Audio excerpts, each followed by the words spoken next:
morning. It is a Friday edition of Glenn Clark Radio. I'm Glenn. He's Griffin. Stan the Fan Charles, our chief Grand Poobah here at Pressbox, back in studio with us on a Friday edition of the program.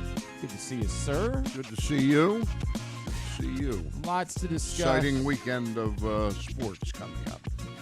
Are you, I'm glad, because we can push back some of the other stuff we got to talk about. Are you genuinely excited about this? I am. Look, I'm bitterly disappointed that the Ravens aren't part of this, but I think we got ourselves a really great matchup. You might be. It has been very difficult. I think it's not just for me. Like, I have been able to get no juice on the Super Bowl from anybody in town. Mm-hmm. It's a little bit like I tried to figure out where the line is. It's 50% the Ravens, and then it's 50% Chiefs fatigue. And we were talking about it on the radio show last night. It's Chiefs fatigue in the immediate aftermath of all of the Patriots fatigue that we had here in the Tom Brady.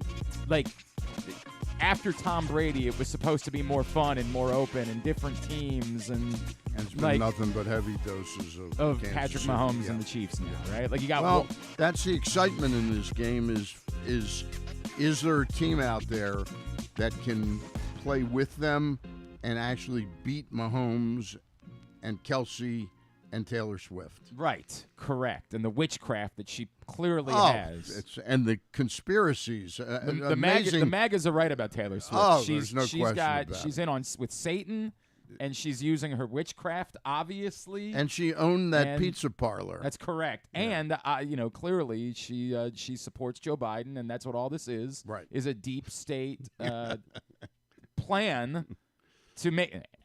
I got nothing on that. Who was it that said? I forget which comedian said. Yeah, that's so they fix it so that the team that's been in three of the last four Super Bowls is back in the Super Bowl. Another one, right? That's what they needed to do. They needed to make sure that happened. And of course, Tagliabue's involved because it's all at the expense. It's all at the expense of Baltimore.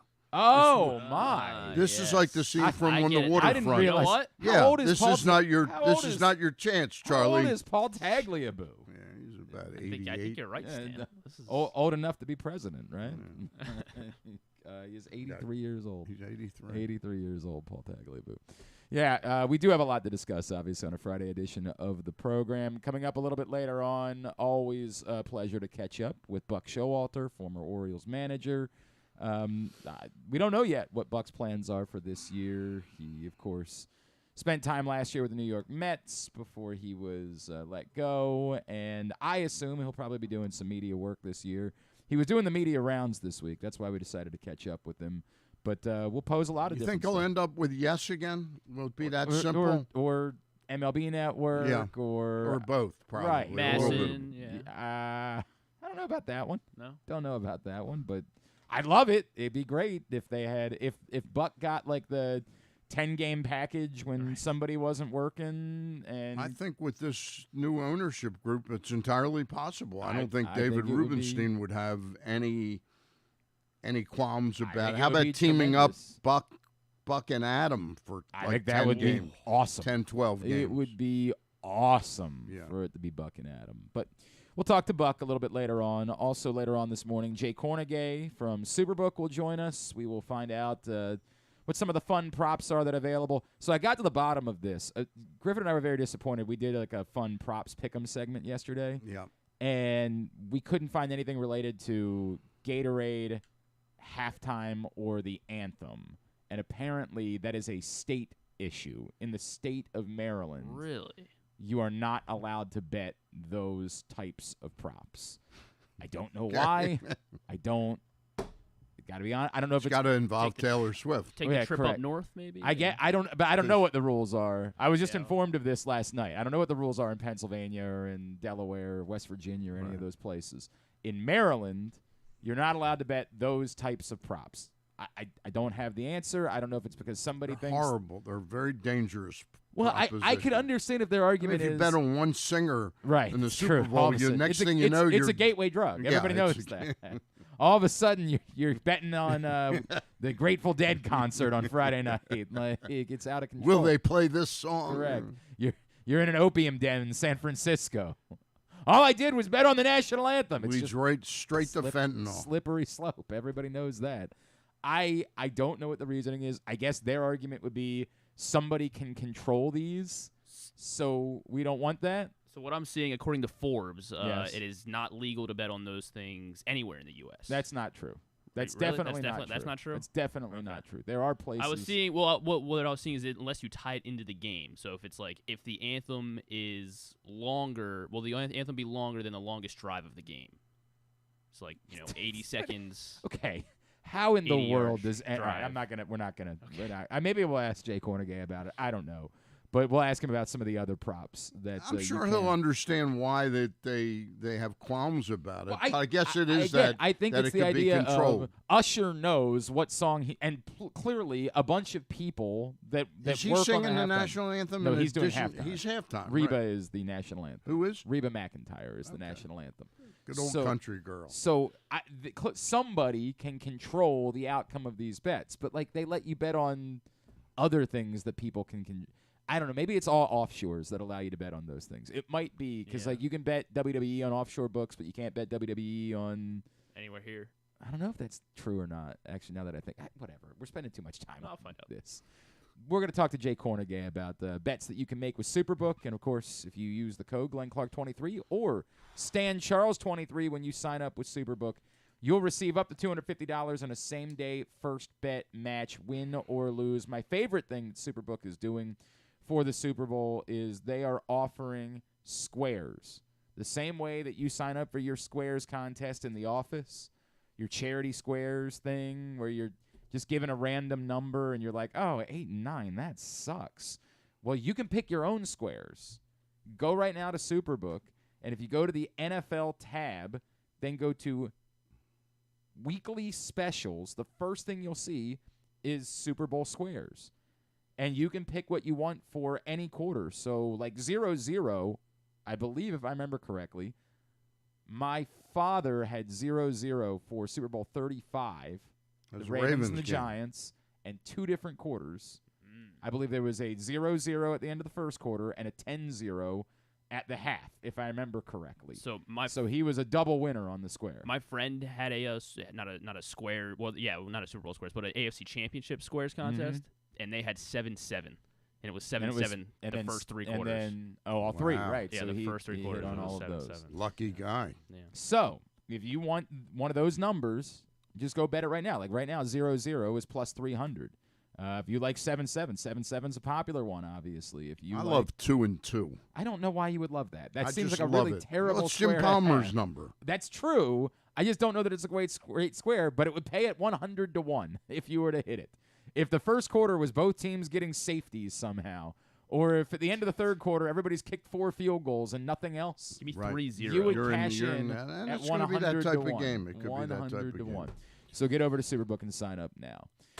Stan, I don't really want to spend a ton of time, and it's not because I'm trying to ignore it. The story of the day, unfortunately, is this investigation involving Zay Flowers, and it's awful if true.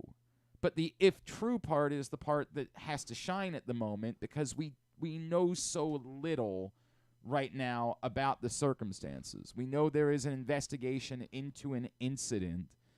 We don't know anything about, there's no evidence, there's nothing being reported about what actually would have happened in those circumstances.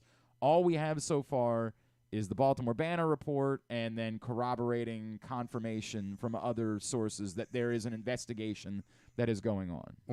And it's they're using the term, though, domestic violence. Yeah, domestic correct? assault. Yes, correct. Domestic assault. So if the most troubling part of this is, and you just told me this before we went on the air, this supposedly, it's not something that took place 2 days ago. no, This took place before the AFC Championship correct. game. So every ounce of it is troubling, obviously. Like every part of it is troubling. But yes, if we continue down this road, there will be a lot of questions that will have to be answered if this, as it's investigated, is proven to be true.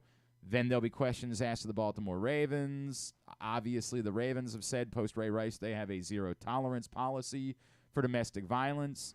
That will certainly be tested here. It is very difficult. I found myself doing live radio last night and understanding this is what people was front of mind for everyone. Yep. And yet it's almost irresponsible to talk much about it because the reality is we don't know. Zay Flowers has every opportunity to say why it was that this was not what happened. It's the burden, of course, is on the proof. And then there's the question of, hey, even if it's not something that leads to an arrest or charges, what do the Ravens find? Like, there's every layer of this. And we talked about this last night. The Ravens made a lot of errors during the Ray Rice situation. A lot of errors. They can't afford to make the same errors this time because they are going to be over-scrutinized. So even if the legal system says one thing, the Ravens are going to have the responsibility to go in without bias, without the desire to make sure that Zay Flowers is on the field or on the team or anything along those lines, because they will have a heavy spotlight on them after what happened the last time they were in this situation. The biggest difference, of course, is as far as we know, there's no videotape. Right. You know, Correct. and I remember hearing stories that somebody from the Ravens, I forget which person it was, whether it was Dick Cass or what, had talked to a state police, and I might have the wrong person, so I don't want to put it on Dick Cass, and the police officer in New Jersey said, "Trust me, you don't want to see this video." Right.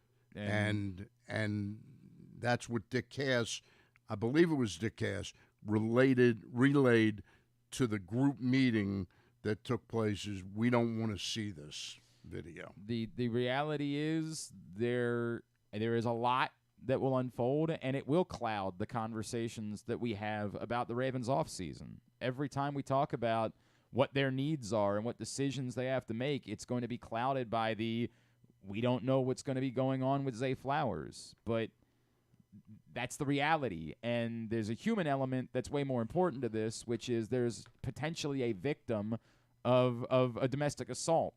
And so that always has to be more important than the football aspect of a conversation. It's awful. It sucks. It is absolutely about the worst. It's high up there on the worst ways that the Ravens could kick off their offseason.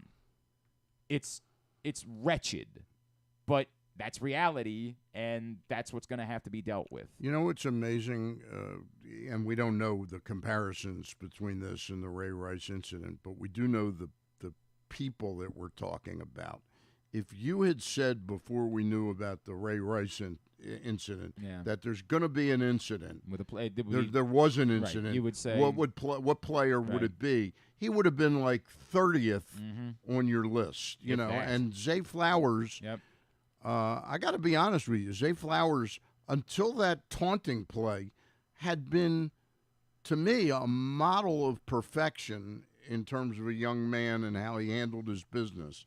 That's a troubling part of this too, is that he could potentially be that troubled behind that sweet face, taking care of the 8-9 siblings. You know. And look, I hope there is far more to the story. Yeah. I hope that this is not what it appears to be for every angle of this. I hope that there is no actual victim in any of this. Like, I hope that's the case. But hope is just hope. Yeah. And the reality is it's what they're going to have to deal with. So I'm not trying to push it aside or pretend like it doesn't exist. We don't know any. It's just every hypothetical conversation that we have about it almost borders into irresponsible. Yeah. Because we just don't know. As this continues to unfold, if more details come out and if we hear more, then we will discuss them at that point. But at the moment, it's pure hypothesizing, and it's just not, it's of no value. It offers nothing to the discourse. So that's where we are, not hiding from it, not pretending like it doesn't exist. Just we are not qualified to have an in-depth discussion about this particular topic at the moment. So that's that.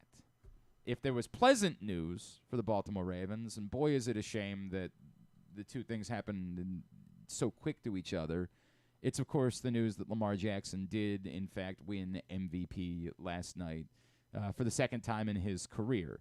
I know for some people, much like the Super Bowl, it probably feels hollow because who cares that he's a two-time MVP? He lost in the playoffs again and didn't play well in the AFC Championship game. Fair. It's still remarkable. It's still an incredible testament to someone to be a two-time NFL MVP. That still does not happen very frequently. That's not something that a lot of people have done. A lot of people were never MVP of the league once that were considered really great players. Very few ever have been named MVP of the league twice. Who's on that list?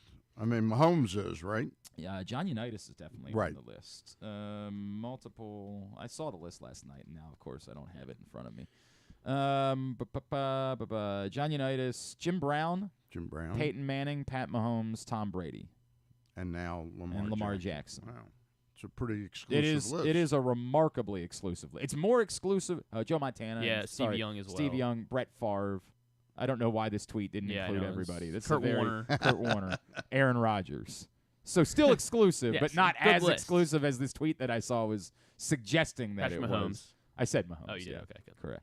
So it's still look. Let's be clear. It's still 1, 2, 3, 4, 5, 6, 7, 8, 9, 10, 11 guys all time, including Lamar Jackson, that have won multiple NFL MVP awards. Here's my tidbit. Wait, who were they? Yeah. Well, I have more. I'll probably have forgotten them by the time we get to the end of the show, too, for what it's worth.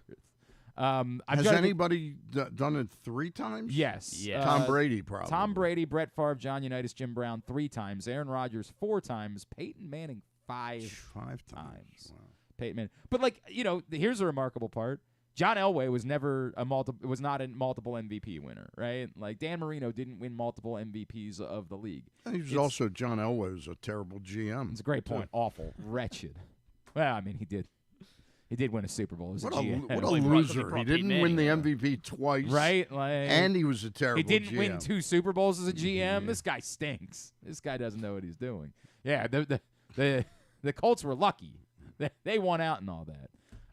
Did he make – was his last trade the Russell Wilson trade?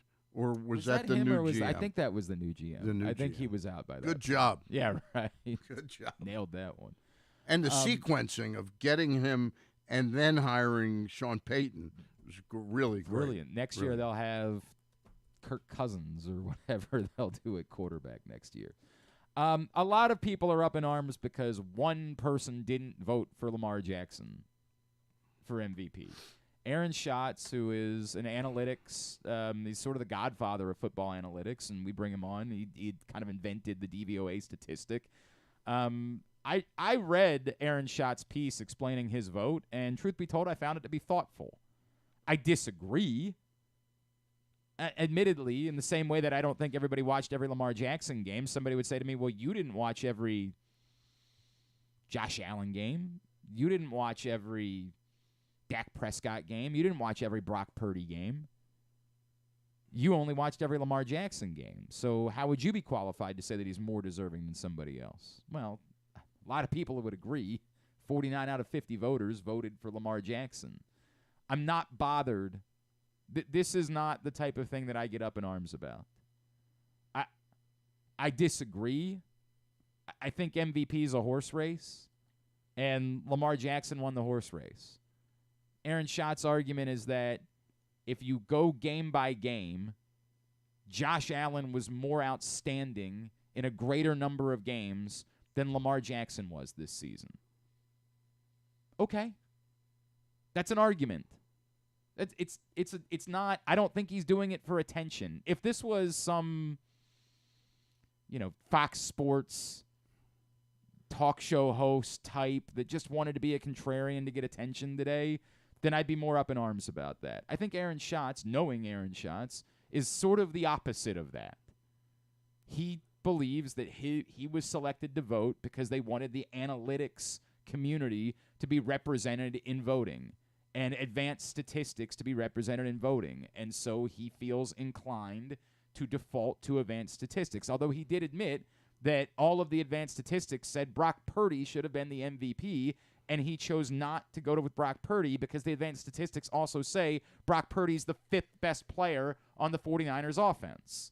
So he doesn't believe that you can be the MVP. So he defaulted to the next on his list, going to his statistics, and that was Josh Allen. And I'm fine with that explanation. I think we get so lost in these things. Like, we get so offended. Baseball Hall of Fame, this happens all the time, Stan. Like, how dare this one person not vote for this one person? I think it's okay to sometimes just say we disagree, and it's not the end of the world. I think that other opinions we can have. I've always thought it was a little absurd, the people that say I'll never vote for somebody on the first ballot for the Hall of Fame. Like, I mean, why would you make a statement like that? Right. A blanket statement. I mean, to me, I will say the concept that somebody wouldn't have voted for Willie Mays right. or Hank Aaron on the first ballot, it's just that's mind-blowing to me. 100%. Yeah. 100%. Makes no sense whatsoever. So that theory that I'm going to vote in a different way, than I'm going to have a different set of rules than what everyone else is playing by, I think that you can push back on. But having a different opinion about something like this, I'm okay with. And it was one person. Like, Lamar Jackson won the MVP award. Right. Deservedly so. It ain't the end of the world to me. I know, well, if there's only this one guy, he'd be the only 2-time unanimous MVP of all time. Well, what does that get you? Like, does that get you free sub sandwiches the rest of your life? Like, what is he missing out Doesn't mean you'll on? automatically play well in a playoff game. Like, I'm not.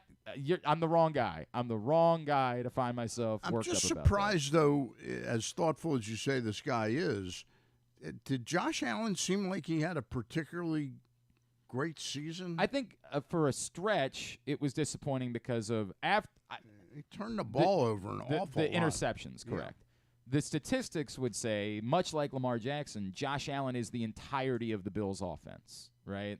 Now, ironically, at the end of the year, it seemed like they were figuring something out, like, hey, you could also run the ball with a running back. Like, crazy thought, but that's something that you're allowed to do here, that the Bills, for whatever reason, for years have said, nah, we're not going to do any of that. We'll pass on running the ball with a running back. But the totality, the usage of Josh Allen, the argument is literally everything they do offensively, Josh Allen does. Where on the flip side, the Ravens, again, there's irony here because we all watched the last game, the Ravens do hand the ball off to their running backs sometimes. Sometimes. Just sometimes. Just not in the most important game of the year, for whatever reason. You know how I always am often scanning AOL for news headlines? Yes. What do you think of this headline? Identical twin tried to take blame for sister after fatal Amish buggy crash. Well, that's fascinating. I am intrigued to know more. I am.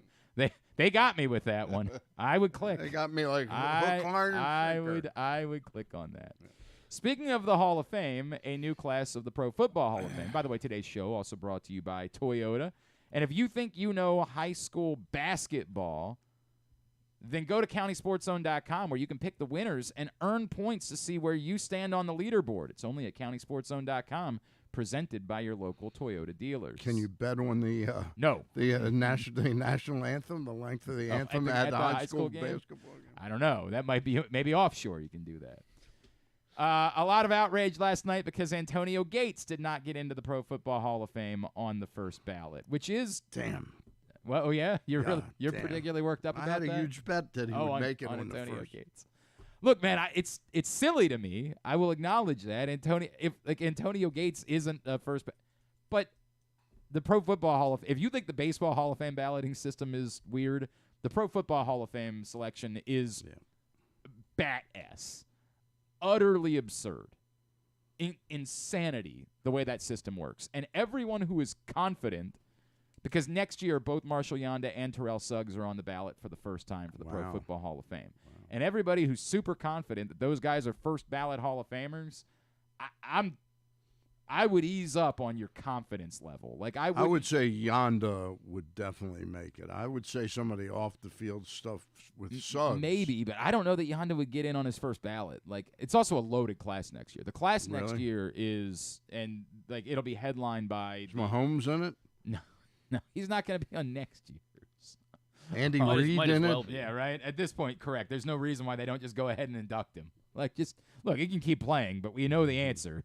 The guy's a Hall of Famer. Let's go ahead and do it. Next year's class includes Eli Manning. In. I think he will be, but I've had this conversation before. I am not. I guess the second Super Bowl. Yes, his entire candidacy is 2 Super Bowls because as a player, if you merely looked at him as a player, there's not even an argument about him being a Hall of Famer. Right. It's not even like it's borderline. Right. There is no argument for Eli Manning, just the football player, to be in the Pro Football Hall of Fame. The only argument is, well, he won 2 Super Bowls. And he's Peyton's brother. And he was in New York, and he's turned into a media darling, and all of that stuff. He does those beer commercials. Sure. He needs to get in because that will help Flacco's chances. So I think you might want to put that one to bed. No. Luke Kuechly is on the ballot next year. Luke Kuechly is obviously a Hall of Famer. I did think the pleasant part about the fact that Antonio Gates didn't get in is that might have been the spot that Patrick Willis took, and to me, Patrick Willis was a slam dunk Hall of Famer. So I'm glad they got Patrick Willis in and didn't continue to try to penalize him for his career being short, because I thought you put Terrell Davis in. Once you put Terrell Davis in, the argument about the career being short kind of has to go out the window. Patrick Willis played the Falcons. The 49ers. Dominant. Unbelievably dominant. And so Luke Kuechly, whose career was short, but not even... He was a great player. I mean, dominant. Absolutely, utterly dominant. Adam Vinatieri is on the ballot next year. And it's an interesting case for Justin Tucker down the road. As much as everybody agrees that Justin Tucker is the greatest kicker of all time, Adam Vinatieri is sort of like the Eli Manning of this ballot. His performance in the playoffs and in Super Bowls props him up to a place where it has long been thought that Adam Vinatieri would be the next kicker to get into the Hall of Fame. Is he a first ballot guy? How do they treat the kick? They put Devin Hester in, despite the fact that he was a specialist. How many years? He waited 1 year. He waited 1 year. He waited 1 year, and then that being the case for. I could potentially see that being the case for Vinatieri. I mean, they got Antonio Gates comes back on this ballot, and by the way, Torrey Holt's still sitting there. Torrey Holt still hasn't gotten into the Hall of Fame at this point, so they still have a wide receiver logjam. I mentioned Suggs and Yonda. Marshawn Lynch, Marshawn Lynch is one of the greatest personalities in football history. As a player alone, I don't know that I feel that Marshawn Lynch is a Hall of Famer.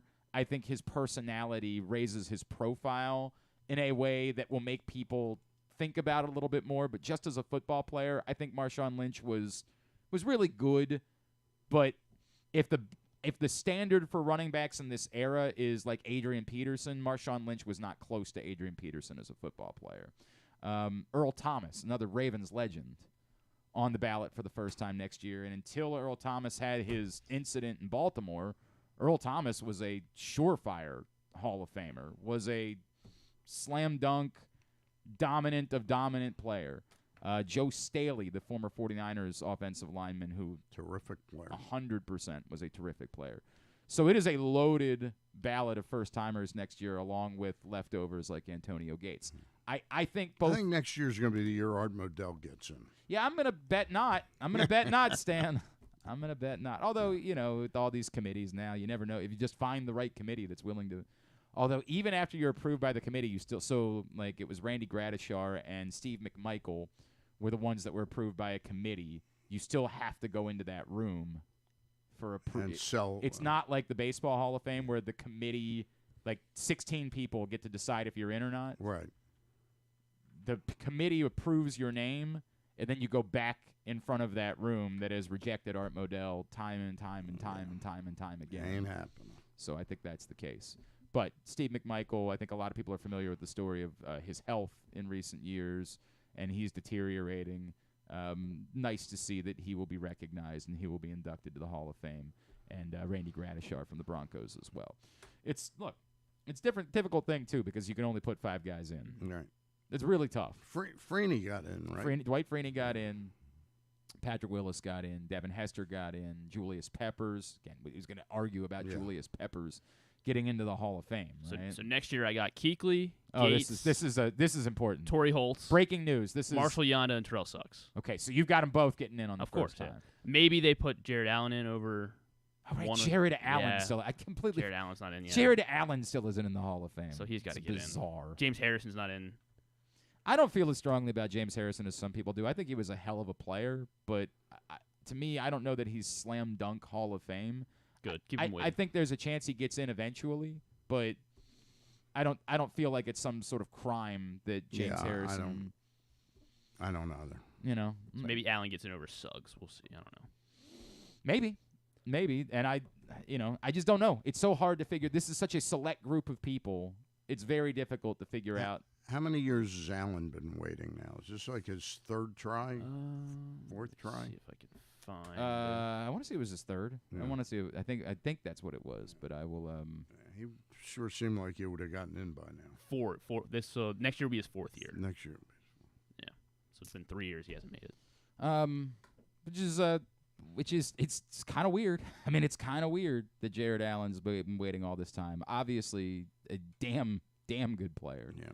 But, he also never won, right? Like, he never won a Super Bowl. He never was on a champion. Like, he didn't have that going for him. I don't know. It's tough. It's a very tough group to crack through. All right. I want to talk about a little bit more about your interest in the Super Bowl, and I also want to talk about next steps for the Orioles. That's where I want to get with you. You don't want to talk about Pat Mahomes' wife's SI swimsuit spread issue. Good for her. She's she's any on fire. If any She's lady on could fire. use some attention, it was definitely Yeah. her. I am glad that we're giving her a little bit of attention for a change. She looks lovely. I don't know what you want me to say. She's a lovely young lady. When we come back in, I want to talk. I've been talking all week with various guests about what's next. What next that the Orioles need to do. Well, they picked up Levon. Soto, right? Soto. Correct. What about Nick Matan? Yeah, big. Yeah. Oh, there you go. I had him on my fantasy team last year. Oh, so you're gonna drop him for us? Right? Ouch. Yeah. Ouch. I'll break him down. There we go. So we'll talk about that next. Stan the Fan Charles is here. You had a couple of shows. You had 3 shows, right, this week? Jeez, was they're just flying. Yeah, So I did Eric Garfield last night. Yep. We did some players in the Orioles organization in need of sort of a reset. That their careers haven't really gone the way that the Orioles had hoped. Did my show with Ross and Luke on Monday. And where was my third show? Mary Drexler. Oh, Mary Drexler. Yes. HelpMyGamblingProblem.org. Yep, You I can find forgot all those shows right now. Facebook.com/PressBoxSports. YouTube.com/PressBoxOnline or PressBoxOnline.com/video. Good that one of us is paying attention Hey, man, to what I'm doing. Company man over here. Glenn Clark, company man. That's what they always call me. We'll talk about next steps for the Orioles. And then coming up at the top of the hour, Buck Showalter. That's on the way. Glenn Clark Radio. Hungry? With 7 locations throughout Maryland, Glory Days Grill is always right around the corner. They have wings, burgers, salads, sandwiches, and drinks to satisfy everyone, as well as tons of televisions and sound delivered right to your phone. Glory Days is the best place to watch football or whatever your favorite sport is. While you're there, be sure to check out Goose Flights Lager, named in honor of legendary Raven Tony Goose Siragusa. $2 of every can is donated to the Goose Flights Foundation. Glory Days Grill. Great food, good sports.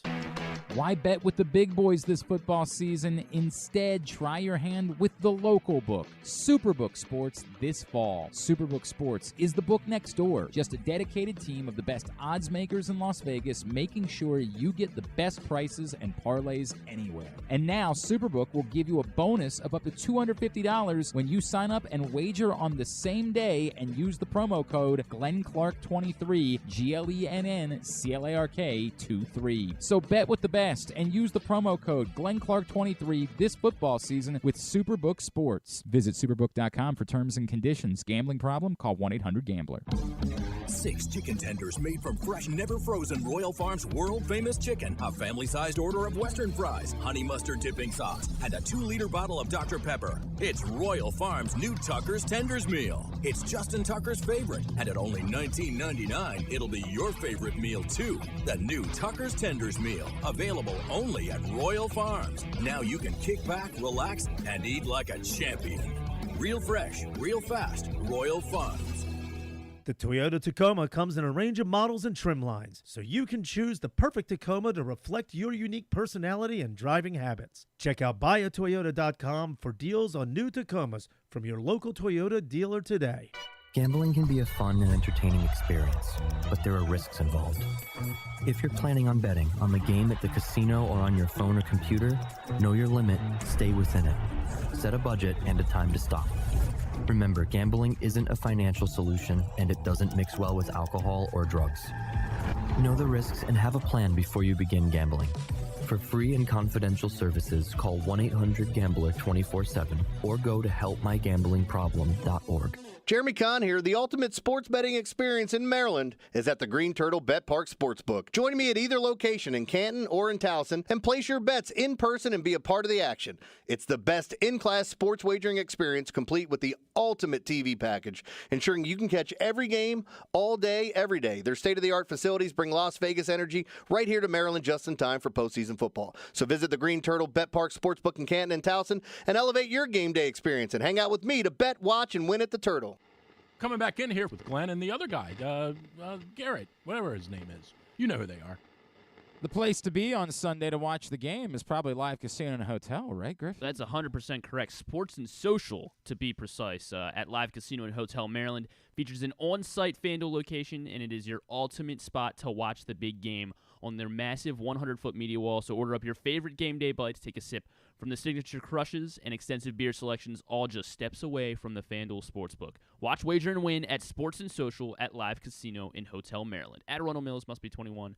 Please play responsibly. For help, visit mdgamblinghelp.org or call 1-800-GAMBLER. All right, so Buck Showalter will join us in about 23 minutes, but right now I want to spend a couple of minutes with Stan talking about next steps, because I think when we talked last Friday in the aftermath of the Corbin Burnes deal, we threw out a couple of things.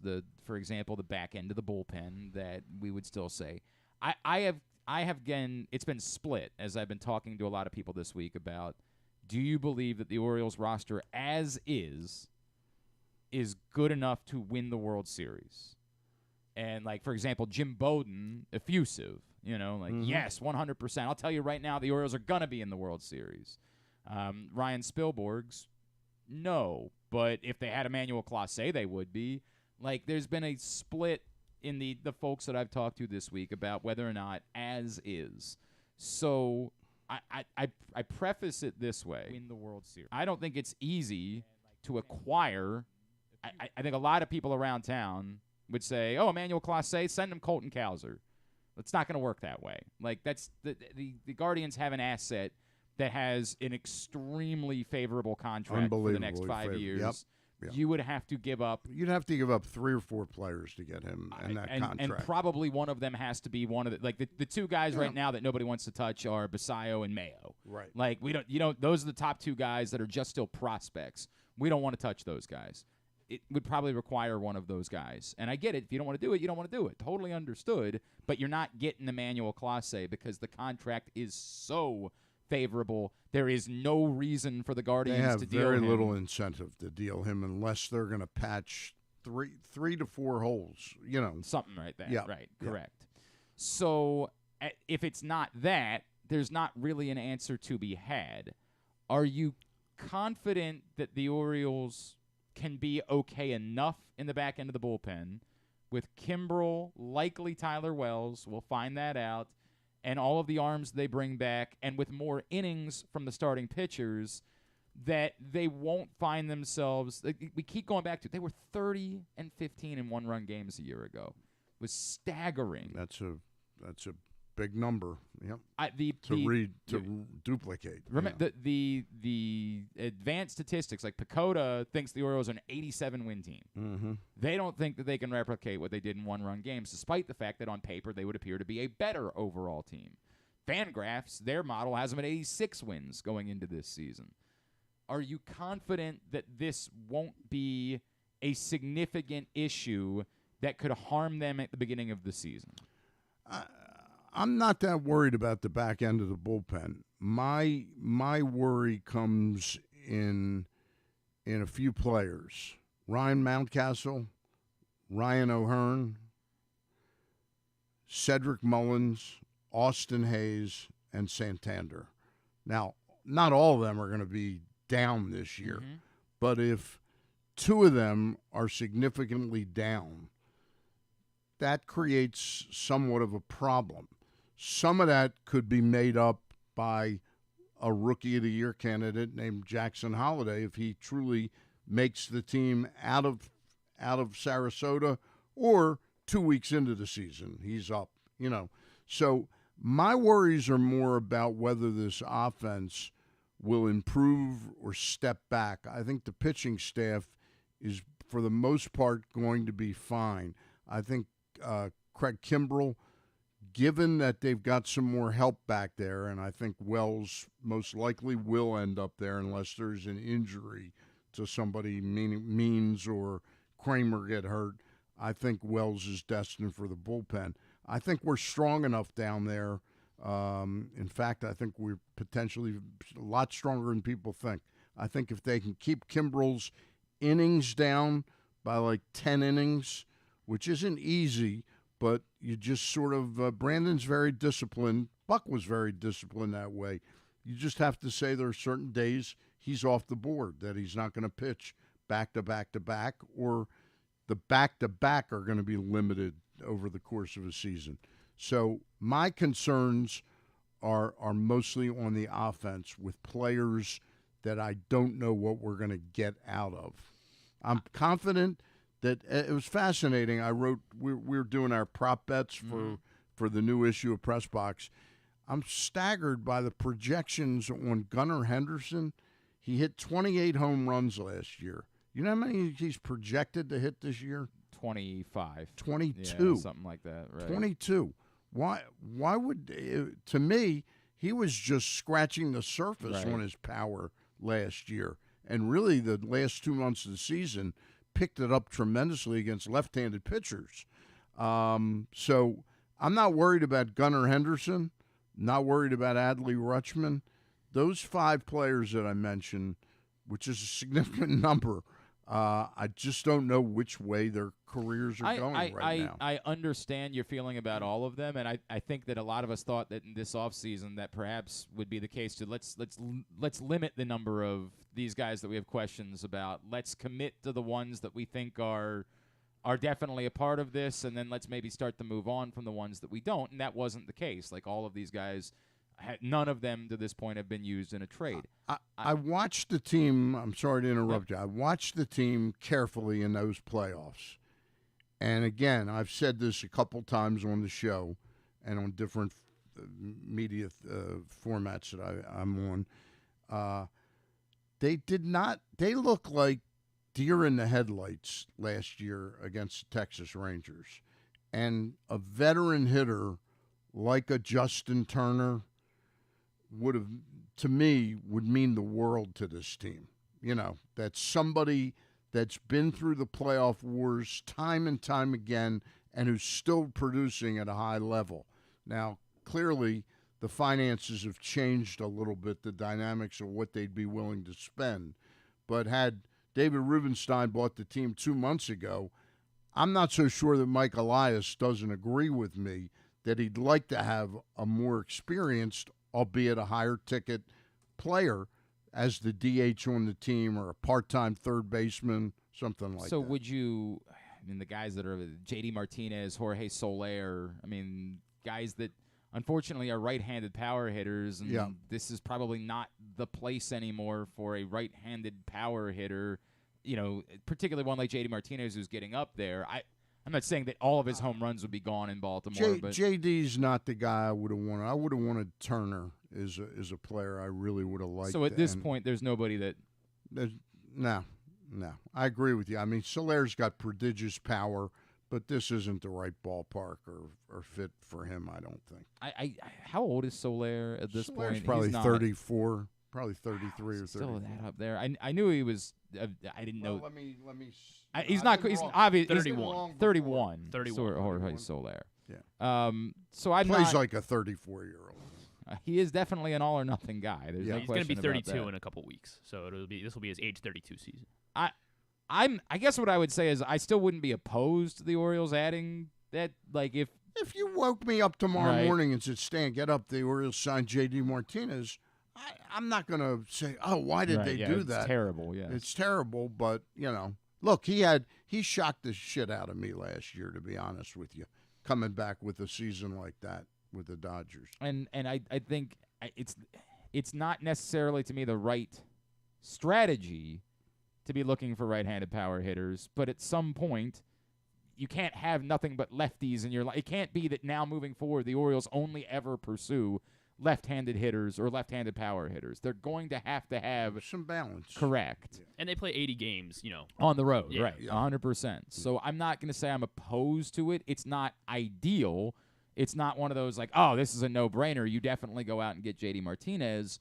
But, yes, to the point, if at some point they wake up and they say, he's sitting there. If we give him $12 million, we got him for this year. I'm going to say, all right, let's go for it. Look, Ramon Urias has been a good story with the Orioles, but he's been a good story from where they went. We're moving on from players like Rio Ruiz and Pedro Severino. He was a nice stopgap story for a couple seasons. He doesn't excite me being back on this roster this year. It's such an awkward thing because I was such a Ramon Urias fan. Like I really was, because I just love the way he plays. Yeah, I understand. And then I didn't think I wrote about it last year. I dove into the advanced stats, and the column that I was prepared to write about my joy of watching Ramon Urias was not backed up by the facts. Yeah. The facts said he was not a good defensive player a year ago. I was shocked that he went. Look, to the human eye, he made some great plays 2 years ago, but I was somewhat stunned that he was the Gold Glove winner at third base. I still like the way the guy plays, but yeah, that was alarming. I'm trying to He's look a at nice some of the guy. other. He's a nice Matt guy. Chapman, also a right-hander. Are there any left-handed bats at all that are still available? I'm trying to figure out if there's anything that would make sense. Whit Merrifield is not a guy that, because he plays the outfield, he can play center field and left field, be a little bit like an Adam Frazier was last year, but steals. Yep. I think he could provide you an element of speed. But can you have two of those guys on your roster, right? Like, obviously, Jorge Mateo's gonna. They love Jorge Mateo. Yeah. And by the way, I love him too. He hits left-handers, so there is a role for Jorge Mateo on the baseball team. But like, if there's one, Cody Bellinger is the guy that I wasn't thinking about. That's obviously a left-handed hitter that's still available, but presumably, they're not gonna. yes, Cody Bellinger is still available because he's waiting for a Monster bonkers contract. deal Yeah. that I agree with you. I don't think the Orioles are going to provide. So. Michael Brantley, Joey Votto. Michael Brantley has announced his retirement. Oh, okay, good for him. Joey Votto's not that excited about Joey Votto. Trying to think about whether or not Joey Votto. Be like the Vlad Guerrero, Jim Thome. Yeah, but that didn't help at all. So. Well, You would say that. It would really undercut any belief that O'Hearn is going to, that's the position O'Hearn has. Look, this is all a bunch of BS. Eddie Rosario's out there as well. He's out That's there. a heck of a sound that Stan just made. Yeah. This is all a bunch of BS if Ryan Mountcastle would live up for a full season and be a monster. The Orioles would be one really, really dangerous team, Eddie Rosario actually had a nice season last year. I didn't realize. Who did? Eddie Rosario. Yeah. What did he do? What did he with Atlanta, right? Yeah, 255, 305, 450 Right. were his slash lines. 21 home runs, 74 RBI. He actually he was a helpful piece a year ago. Now, are you definitely getting a helpful? I don't know, but he after it looked like it was kind of over for Eddie Rosario in the years leading up to that. The course of what they're going to do is made up with these prospects, with Heston Kjerstad, Colton Cowser, Yep. and Jackson Holliday. So then, they're going to look to make sure that if there is some seepage from Hayes, Mullins, or Santander, that these guys are going to get some opportunities. the next question becomes, do you have a preference for – so Mike Elias said on the radio the other day that Jackson Holliday was going to do work at second base during spring training. If Jackson Holliday is on the team on opening day or shortly thereafter, do you have a preference for where those three guys play with those three positions primarily? I think it's a little tough with the season Henderson had last year to just anoint Jackson Holliday on day one. You're the shortstop. I think Jackson Holliday's excitement level of being in the major leagues will far outweigh any snub that he feels like, why am I not? Now, 2 years from now, he might feel frustrated because he really wants to play shortstop. But I don't detect that he comes from a baseball family.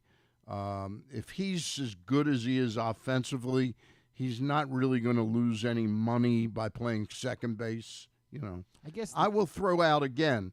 I had a talk with Omar Minaya about 3 years ago after the Orioles drafted Holliday, and I said, if Mullins wasn't around, and by the way, Minaya was no longer GM of the Mets, but he was back working with the Mets and very involved in their draft.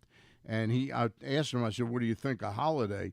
And he said, we thought we had a shot at him going into the season. And you remember, he was rumored to be like 7 to 12 or something like that. He had that monster season that brought him to number one. He said, we really thought we had a chance, but it was early on. We knew we were out of it. Right. I said, could he play center field? He goes, in a heartbeat. That's again 2 years yeah, from I'm now. gonna If assume- Henderson is established as a shortstop and Mullins hasn't taken his career to another level.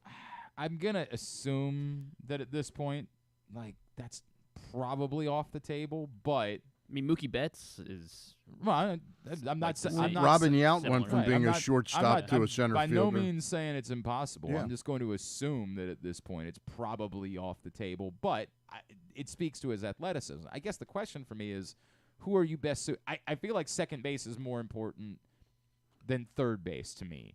And are you better suited with Jackson Holliday at second base or with Jordan Westburg at second base? And that's sort of I have no problem with, hey, we want to see what Jackson Holliday looks like at second base, because if he can play it at a high level, bully, that's a win for everybody. But I don't know the answer to that question yet. And I do think second base is really important, which is why the Orioles were inclined to bring in a veteran a year ago. Yep. And I don't want second base to be an experiment. And certainly not for someone who's trying to develop. I'm more inclined to say Jackson Holliday's bat is so important to this team that have him play a position where he is uber comfortable.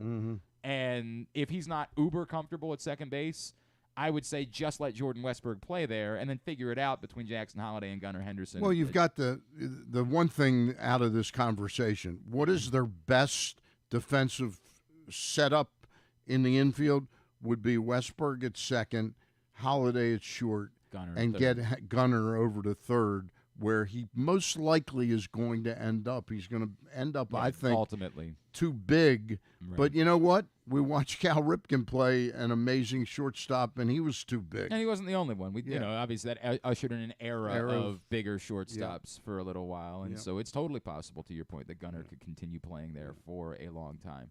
I am far more cautious about the back end of the bullpen that you are. I would say it's a real concern for me. Now they can prove otherwise, and we talked about Dylan Tate, who could still be a factor in all of that, and it'll be interesting. I'm expecting Tate. We left him out earlier. I think his comeback is vitally important because he actually could step in front of Cano and Wells to be that setup guy. Sure. And the guy that gets some save opportunities if he's really healthy, because he was really good in 2022. There's no doubt that he was very good in 2022, and if he can reclaim that form, then it would very much go a long way to assuaging my concerns. You know what's about the funny back end of the about bullpen. Tyler Wells? Remember when he was the closer? Yeah. I mean, it wasn't the whole season No. or anything. How many saves do you think he had? Do you remember? 8. I thought it was going to be like 11 or 12. I Yeah. think he's got 5 major league saves. Yeah, I didn't think it was that much. Yeah. I didn't think that was the case. But I still think he throws strikes. He strikes out a lot of hitters, and his whip is tremendous. So being in that role in the 7th and 8th innings, an occasional save, I think he's going to be vitally important to this team. I still think it's interesting just because we haven't heard from them internally whether they say, yes, that could be valuable to us, but we still think that he can be a high-level starting pitcher. Yeah. And because of that, we're not as inclined to just commit him to that role as much as we're going to kind of have 6 starters, and they might take turns. It might be that I just wonder how they internally are approaching that. Look, if Tate is really lights out and healthy, and Cano picks up kind of not where he left off at the end of the year, but is good, not unbelievable, then Wells could free up to do that, But I just think the way this staff looks to me right now, and with a few arms coming, Brewster, Seth Johnson, Cade Povich, Chase McDermott, who, don't forget that name. He could be up in mid-May, wherever there's a need, whether it's a starter or a reliever. I think it'll be interesting to see if going into a season, the guy that, like, if somebody gets hurt, presumably Tyler, if we're casting Tyler Wells into the bullpen, or he's saying he's the odd man out right now, if somebody gets hurt during spring training, we assume Tyler Wells is the 5th guy in the rotation. So do you want to commit to him in a defined bullpen role when, if somebody were to get hurt in the 2nd week of the season, he would be the guy?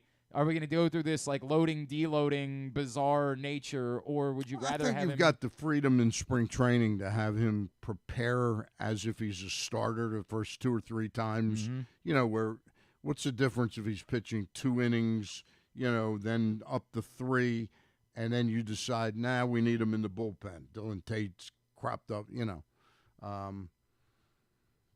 one of the guys that worries me a little bit is I have a lot of faith in Cionel Perez after watching him battle through his problems early last season to be as dominant as he was, is Coulombe.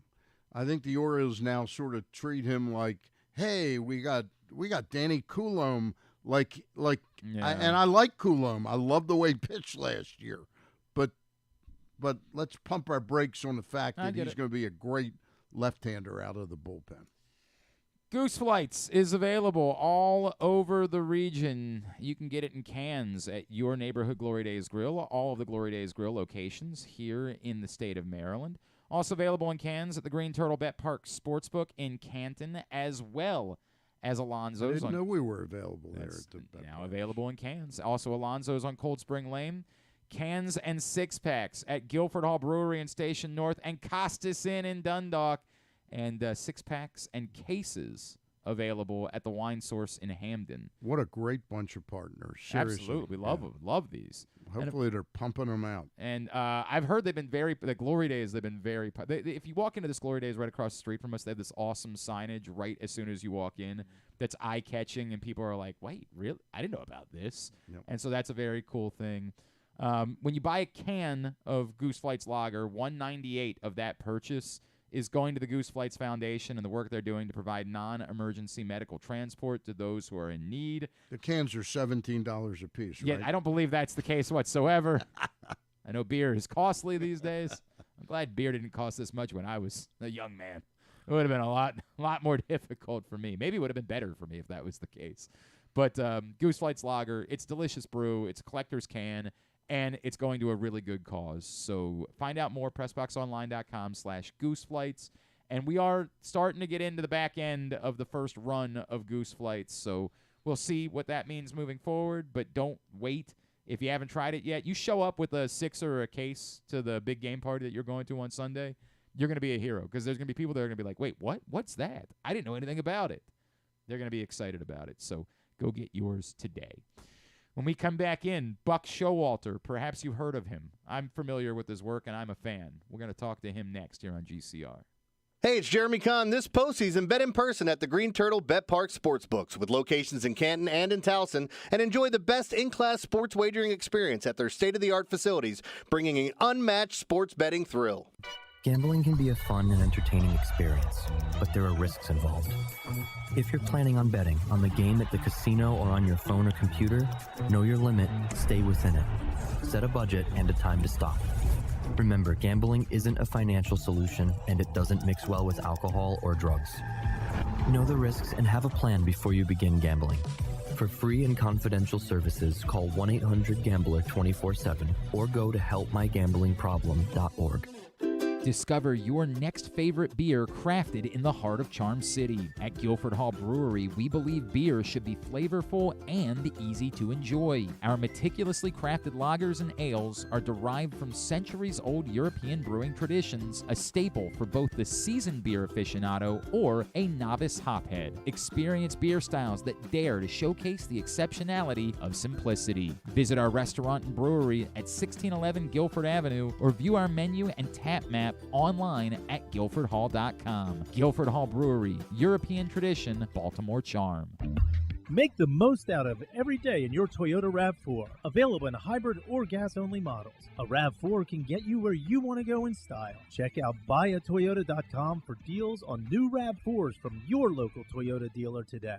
There's so much focus on sports betting these days, but I want to talk about an area that nobody wants to gamble on, where you choose to go out and spend your hard-earned dollars to eat. The Costas Inn is no gamble at all. The quality on their menu is outstanding, and the value is off the charts with a great and varied list of specials Monday through Friday. And the staples of the menu, whether it's salads, burgers, fish, they're all fantastic. And I haven't even mentioned the crabs or crab cakes yet. So check out the menu for yourself at CostasInn.com. When choosing a place to dine, never gamble on the food you put in your belly. The Costas Inn at 4100 North Point Boulevard or call 410-477-1975 for reservations and your steamed crab orders.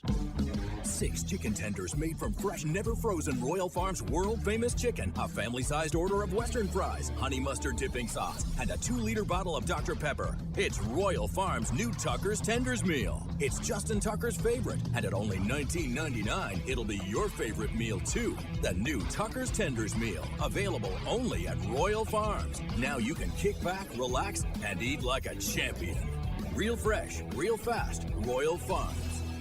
What company has the expertise to make your home healthier by purifying your air and killing all viruses, allergens, and bacteria? A.J. Michaels, Heating and Air Conditioning in Baltimore and Annapolis, ajmichaels.com. Hungry? With 7 locations throughout Maryland, Glory Days Grill is always right around the corner. They have wings, burgers, salads, sandwiches, and drinks to satisfy everyone, as well as tons of televisions and sound delivered right to your phone. Glory Days is the best place to watch football or whatever your favorite sport is. While you're there, be sure to check out Goose Flights Lager, named in honor of legendary Raven Tony Goose Siragusa. $2 of every can is donated to the Goose Flights Foundation. Glory Days Grill. Great food, good sports.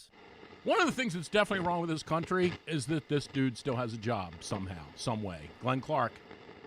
Back in here on GCR into hour number 2 of a Friday edition of the program. Stan the Fan Charles is here. When's Buck calling? Well, earlier. We had to do this a little bit earlier because of his schedule. But whenever Buck Showalter says he'll take some time for us, we say we'll work around your schedule. Good to catch up with him. So an opportunity to chat with Buck Showalter. Turned out to be a very lengthy chat. So settle in for a minute. Buck Showalter here on GCR. Well, it's always a pleasure to catch up with our next guest, of course, former manager of the Baltimore Orioles, amongst others. And he's been doing the media rounds recently, and I'm guessing that probably means he's going to be on this side of the microphone again before too long. He is the great Buck Showalter, and he's back with us here on GCR. Buck, it's Glenn and Stan the Fan Charles. It's always great to catch up. Thank you for taking a couple of minutes for us. How you guys doing? Glenn, Stanley, it's long time no talk to. Long time no talk to. Well, we've both been busy, but that's no excuse. I love how everybody acts like they're so busy. None of us are that busy, right, Stan? Yeah, that's exactly right. Always send a text. Right. It's not that hard. I blame Stan. That's what I would say. It's his fault more. I think Stan and we're all used to being blamed for something, right? Yeah, I get blamed for everything. We want to talk some baseball. I got a lot I want to talk, but I guess let's get caught up with you because I assume that we're going to see on this side of the microphone because you're just so stinking good at it. Is that in the plans? Are you done with that? Where are you at as far as media is concerned at this point? Well, I've got some opportunities, whatever. I'm considering them and seeing. It's always humbling to think that somebody thinks you could bring something, but I'm considering some options right now, and we'll see where it takes us. Let's leave it like that. But there's some good things out there, and some people that unfortunately people are talking a lot about our game, especially this time of year, huh? Buck, at your age, I think you're 67 years old right now. Do you think you've managed your last game, or do you still burn to get another opportunity to do this? Well, Stan, I don't stay up at night about it. There's not a day goes by I don't realize how blessed and honored. I've come from a little bitty public school in Northwest Florida and get a chance to do some of the things and be around things. I don't, where life takes me and where baseball takes me, I'm fine with it. What's the old expression? You want to make God laugh, tell him about your plans. I don't really control it. There's a lot of good people, in the game now that are capable of doing the job as well, if not better. And you just have respect for that. And you don't go around coveting other people's jobs. I hope nobody ever gets fired. It's cruel and it's tough. And so, we'll see. I have some things I'm considering right now. So we'll see where it takes me. As far as that goes, though, Buck, is there any doubt at your age right now? I've said that. I'm 5 years older than you. I'm 72. Do you still feel that you're as sharp as ever managing a baseball game? Oh, I don't know, Stan. That'd be for somebody else to judge. We all have high opinions of ourselves, but we also, I realize how hard the job is and how, the more it changes, though, the more it stays the same. You still got to do the same things. It's about relationships. And, the best organizations are the ones that have a real close relationship between the front office, ownership, and the manager, and the coaches for that matter.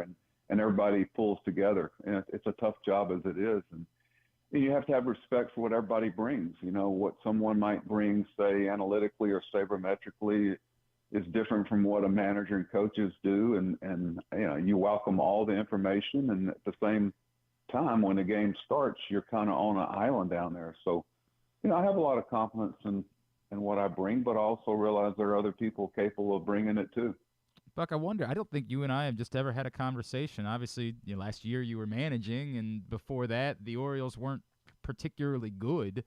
I wonder what you've thought of the job that Brandon's done. And I've said a bunch of times, I get it, the players probably have the most direct response and the most direct impact on wins and losses, but seeing the culture that exists in Baltimore, and it's hard for me to believe that happens in spite of the manager, and I don't know, I think pretty fondly of the job that Brandon Hyde has done.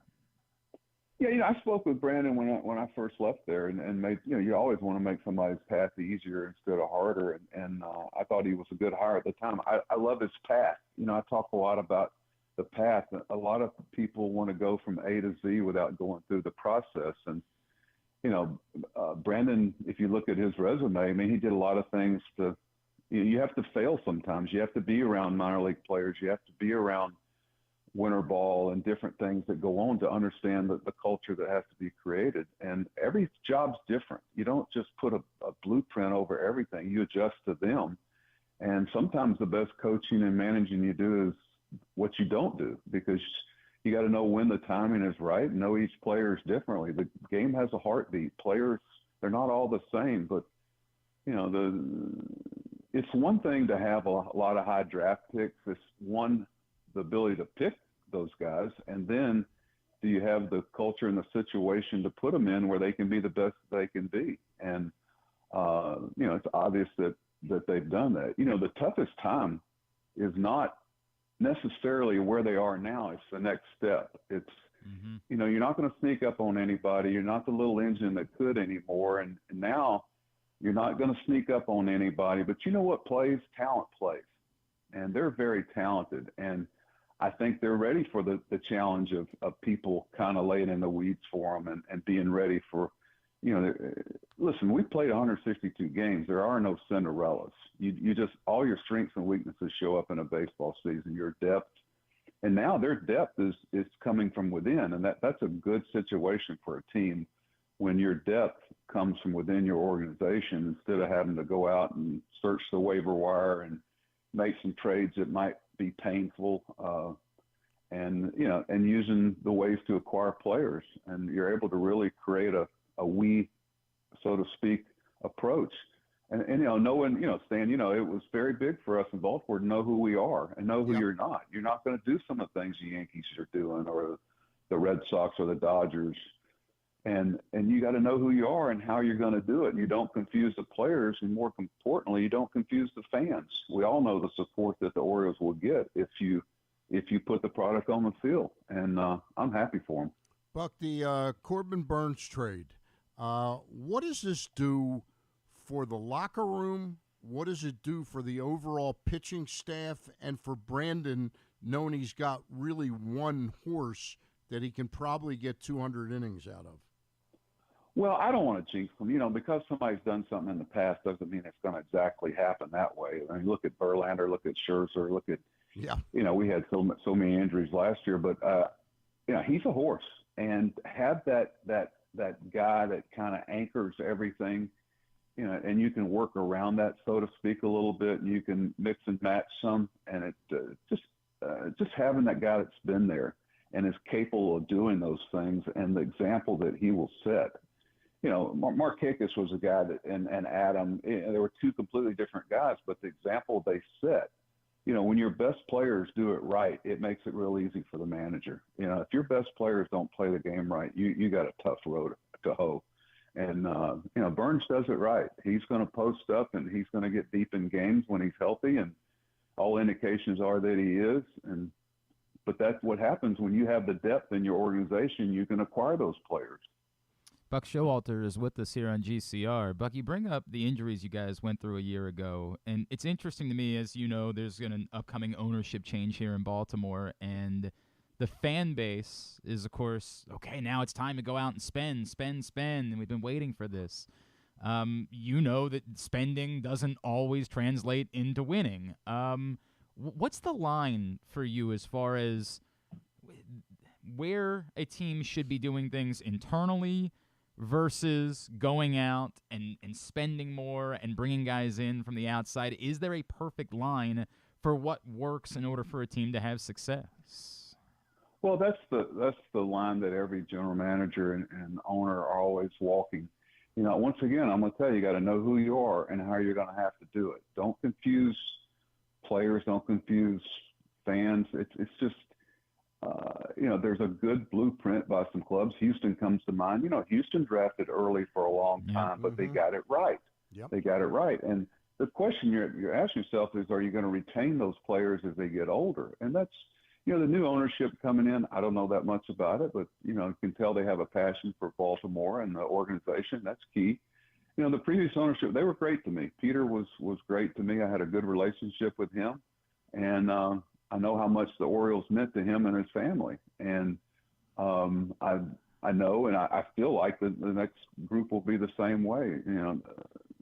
So they're going to be willing to do the things that are needed, but you're always going to look from within before you do something else. We spend so much time coveting other teams' players and forget sometimes the answer might be in our own backyard. And there's a great morale that comes out of that in the organization when players know in the minor leagues that you're going to look to them first. I feel like Stan and I, but what we liked so much about the Corbin Burnes acquisition is that we think the old ownership group could have made this acquisition, right? This wasn't taking on a $300 million contract or something along those lines. Is it fair to say that once you have the nucleus, and clearly the Orioles currently, as you guys did a decade ago, appear to have that nucleus, that just a little bit of a boost in terms of spending and adding a couple of outside pieces can go a very long way and maybe be the difference in being good versus winning a World Series? Sure. Anything that eliminates excuses, I think is always good. You want to make sure the problems you have are self-inflicted, or they aren't self-inflicted, I should say. You got enough challenges during the season. So I think there's a little okay, we're willing to do it. And, are you guys willing to continue down the path you are? I think you send a good message there, but it's still about, production between the lines. You got all these things that look a certain way in the off season, then all of a sudden the season starts. And, we always seem to want to know things before they happen. I'm okay waiting because the game has a way of exposing all your strengths and weaknesses. And believe me, Baltimore's got a lot of strengths. And I know the American League East wasn't too fond of them acquiring Burnes. Hey, Buck, I was looking over your resume in prep for this just to get the years right and all. It's interesting. I still think of you in a lot of ways as a longtime Yankee manager. You only managed the Yankees 4 years. I think the Diamondbacks 3, Texas 3 or 4, and then you were here for 8.5 years. Does Baltimore hold, I know it's a corny, cliched question, does Baltimore hold a special spot in your heart for your baseball career? Oh, without a doubt. Even 3 or 4 years, Stan, but being in a place 8.5 years, how would I say it? Take a picture. It's not going to happen much anymore in today's sports world. It's what have you done for me lately? Instant gratification. And that's part of the gig. You know it going in.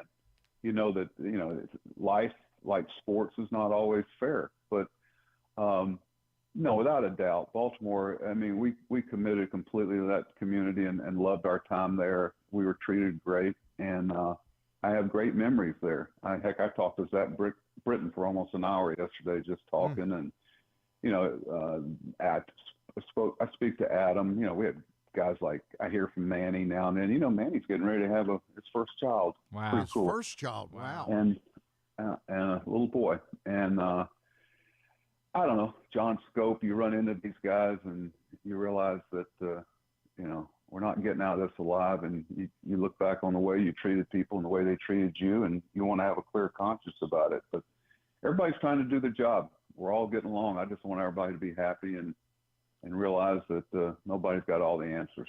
So you bring up both Adam and Zach, and I think everybody saw you were on with Adam the other day on Foul Territory and having fun because Zach had just been on afterwards.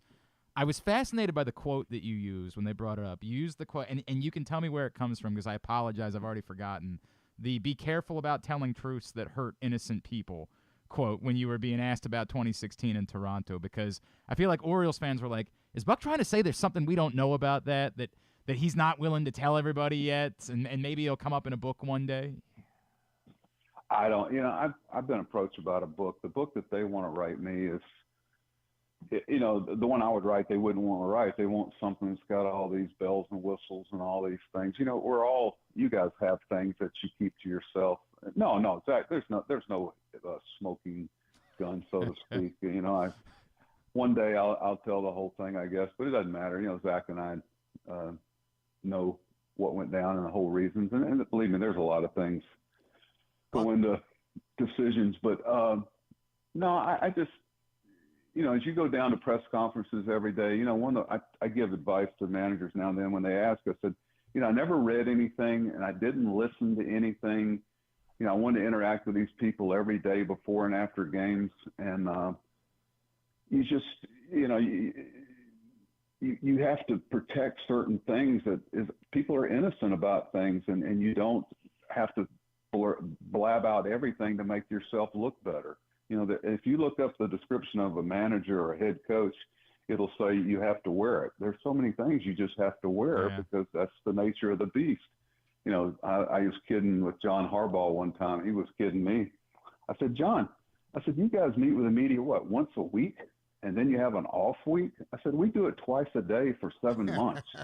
I said, and if you think you have to invent something to say, you're going to say something really stupid. But you do realize that people are listening and players are listening and families of players are listening. And you think about the impact your words have on other human beings instead of being selfish about it and trying to make yourself look better.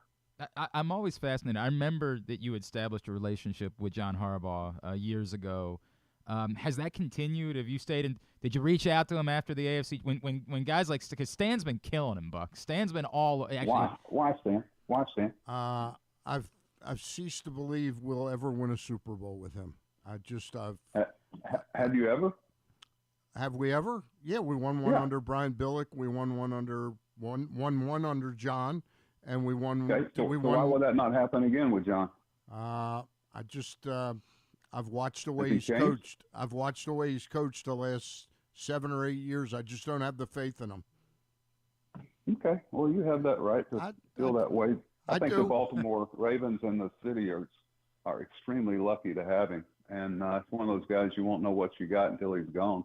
It's a great organization. I've gone out to practices when Ozzie was there and watched how they do business and the way they treat players and the way they draft players. And there's a reason why they've had, most cities would kill to have the success that the Baltimore Ravens have had for an extended period of time. And it doesn't come without quality people making good decisions.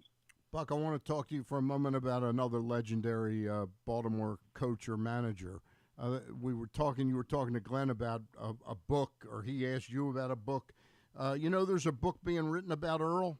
Has anybody contacted you about really? that? Oh, I wish they would. A guy, I'm having lunch with him on Monday. His name is John Miller. No relationship to the John Miller that broadcast games. Boy, wouldn't that be something? I would read had written that man. Yeah, but I think he's pretty far along on it. But I'll certainly get him in touch with you when I have lunch with him Monday. A couple of us local guys are going to have lunch with him. But I wanted to ask you about Earl. That was not just window dressing.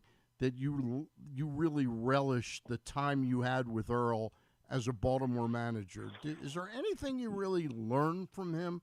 Because Earl's old saying is, it's what you learn after you know it all that counts.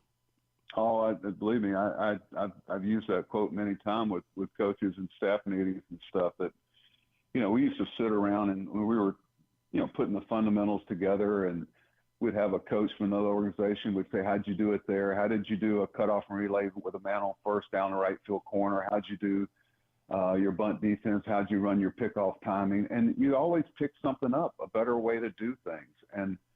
But I tell you, walking Earl around our drills is still one of the highlights of my time there. Yep. And just watching him, especially after that second cup of coffee, get going and hopping out of the cart and talking about backdoor pickoff plays and different stuff. And I don't know if you remember, Stan, we ran one of Earl's pickoff plays in spring training that day because I told him it was coming. He was sitting next to the dugout. And they used to have a pickoff system where they would put 5 down, which told the pitcher that the pickoff was on. And then they would put, very simple, they'd put 5-1. That's a backdoor pick at first with the first baseman behind the runner. 5-2, and then he'd point to the shortstop or second baseman. I know this because when we played against them in AA and AAA, their whole minor leagues were running the same thing. And we ran that pickoff play, and he got so excited. It was almost like a tribute to him. And nowadays, in today's world with all the cameras and stuff, everybody would pick up on it. But, he simplified things. Something he told me, and I remember Arlo Guthrie. Remember Arlo Guthrie, the folk singer? Absolutely. Sure. He said any fool can make something complicated. It takes a genius to make it simple. And that's really coaching. Some of these things are pretty complicated, can be, but your ability to make it simple for the players it takes a lot of ability. And Earl took some complicated things and made it simple, and he loved the base on balls, Kenny Singleton stuff, and they act like some of this on-base percentage is something new. I know we were pushing it in New York with Gene Michael, and Earl was big on on-base percentage, and he kept up with it. And I copied a lot of things I saw him doing, and we all did. We take something from everybody, but the way he treated me and his time with us in spring training, it was special, Stan. We named a field down there after him. Yeah. I know what that meant to him. He was a funny guy. By the way, the Orioles just named their press box after Jim Henneman, who's still alive. Oh, great. Still alive, but it's forever now going to be known as the Jim Henneman press box. Someone sends me his articles. I get them, I read them, and they're always entertaining and insightful. Jim, he's 87. He's 87 years old, Buck, and he's still as sharp as anybody writing baseball. Oh, Yeah. Well, that's a great tribute. That's very appropriate. I'm glad they did that. Yeah. Buck, who's your favorite folk musician of all time? I really wanted. I've never. This is the type of stuff I need to know from you. That you're an Arlo Guthrie guy. Who's like, give me. Well, I can tell you some of the rappers too. Believe me, you better be up to date. So what do you guys listen to these days, Buck? Like, give me. I don't know if you watch like Grammys or not. Like, what are you listening to? I watched some of the Grammys. I tell you, the Tracy Chapman Unbelievable. thing with, And Luke Combs, I'd never heard of him before. He's fantastic. But I have. He can sing. Earl, pull up his national anthem sometime. They're all. I tell you, everybody's got. You embrace everything. I mean, there's talent all over the place. Yeah, my wife likes watching the Grammys, and there were some people on there I didn't know who they were, but that doesn't mean they're not talented. I listen to Buck, are you a I'm Swiftie? not one of those guys pardon? Are you a Swiftie? Are you a Taylor Swift fan? I got to tell you something. The whole thing with her and Kelsey doesn't bother me. I mean, good gosh, she's not doing interviews. She's not asking them to put the camera on her. Right. I mean, I don't know what the big deal is. Thank goodness they're winning. And can't we all just get along and be happy for people? I mean, is it that big a deal? Hey, Buck, I got to ask you. I know we're running short on time, but of all the rule changes last year, which one did you like the most? I like the ones that the fans like. How's that for an answer? That's a good answer. That's why we're all here. Yep. That's why we're all here. It's who are we just because we did things a certain way? I've always prided myself on making adjustments to some of the new things along the way, and staying true to some things you have to do, absolutes, to be successful. But I think the tempo of the game picking up has been big for fans. And there's also a part of the game that people love time between pitches to talk about things. But I love that we've shortened the game some, and there's some. I think the players will make the adjustments. We see the young kids that come up; they don't have any problems with it because they've been. Some of the veteran guys had a little trouble with it, but my guy Scherzer tried to use it to his advantage. But I wish they would be a little more on point about the quality control of some of the facilities. I know Peter was very adamant. We were very adamant about making Sarasota the safest ballpark in spring training, and some of the lack of consistency in the quality and the safety of some of the ballparks and the dugouts and the clubhouses and the bullpens. I'd love to have a quality control guy that went around and had certain minimum standards that. Like, I got to tell you, Stan, you saw it. We didn't take some guys on the road because I just didn't think the facilities were safe to take our guys on the road. But I remember going back and Peter spent a bunch of money to pad the fences and the foul poles and the area around the dugout. We put a area up where the guys couldn't fall in the dugout, and that cost money. And we were willing to do the things. We knew that when our guys played at our ballpark in Sarasota, the fans were going to see the Markakis and the Jones play when they came to Sarasota. It's a great facility, and it was going to be a safe environment for our guys to get ready in. Buck, I know you're also the one guy that was on this 10 years ago about the unfairness of September roster expansion, and you finally got it through. What you like? Well, let's put it this way. I don't think Terry Francona would have lost his job in Boston if we hadn't had 38 guys on the roster, and I could pitch a left or right the whole game long, and it's 5 hours. And I remember after the last game was over and they got eliminated, and I knew something was going to probably happen. I felt like, I remember saying to myself, if we didn't have 38-man roster, we couldn't have competed with those guys. And I just don't think that's fair. Yeah. I think, you compete a certain way the whole year, and we should try to mirror it. I personally think we should figure out a way to have all teams play all teams.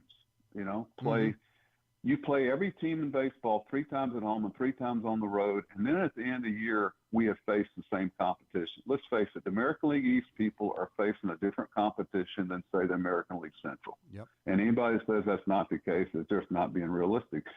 We're all competing for one thing together, and that's the wild card. So why should we be rewarded with a wild card if we're not facing the same competition that another team is facing? I'm going to promise you this is it. Last one, Buck Showalter. And You're you've been amazing. You're amazing, Buck. I got time. I appreciate it, but we don't want to steal all of it. On his hands.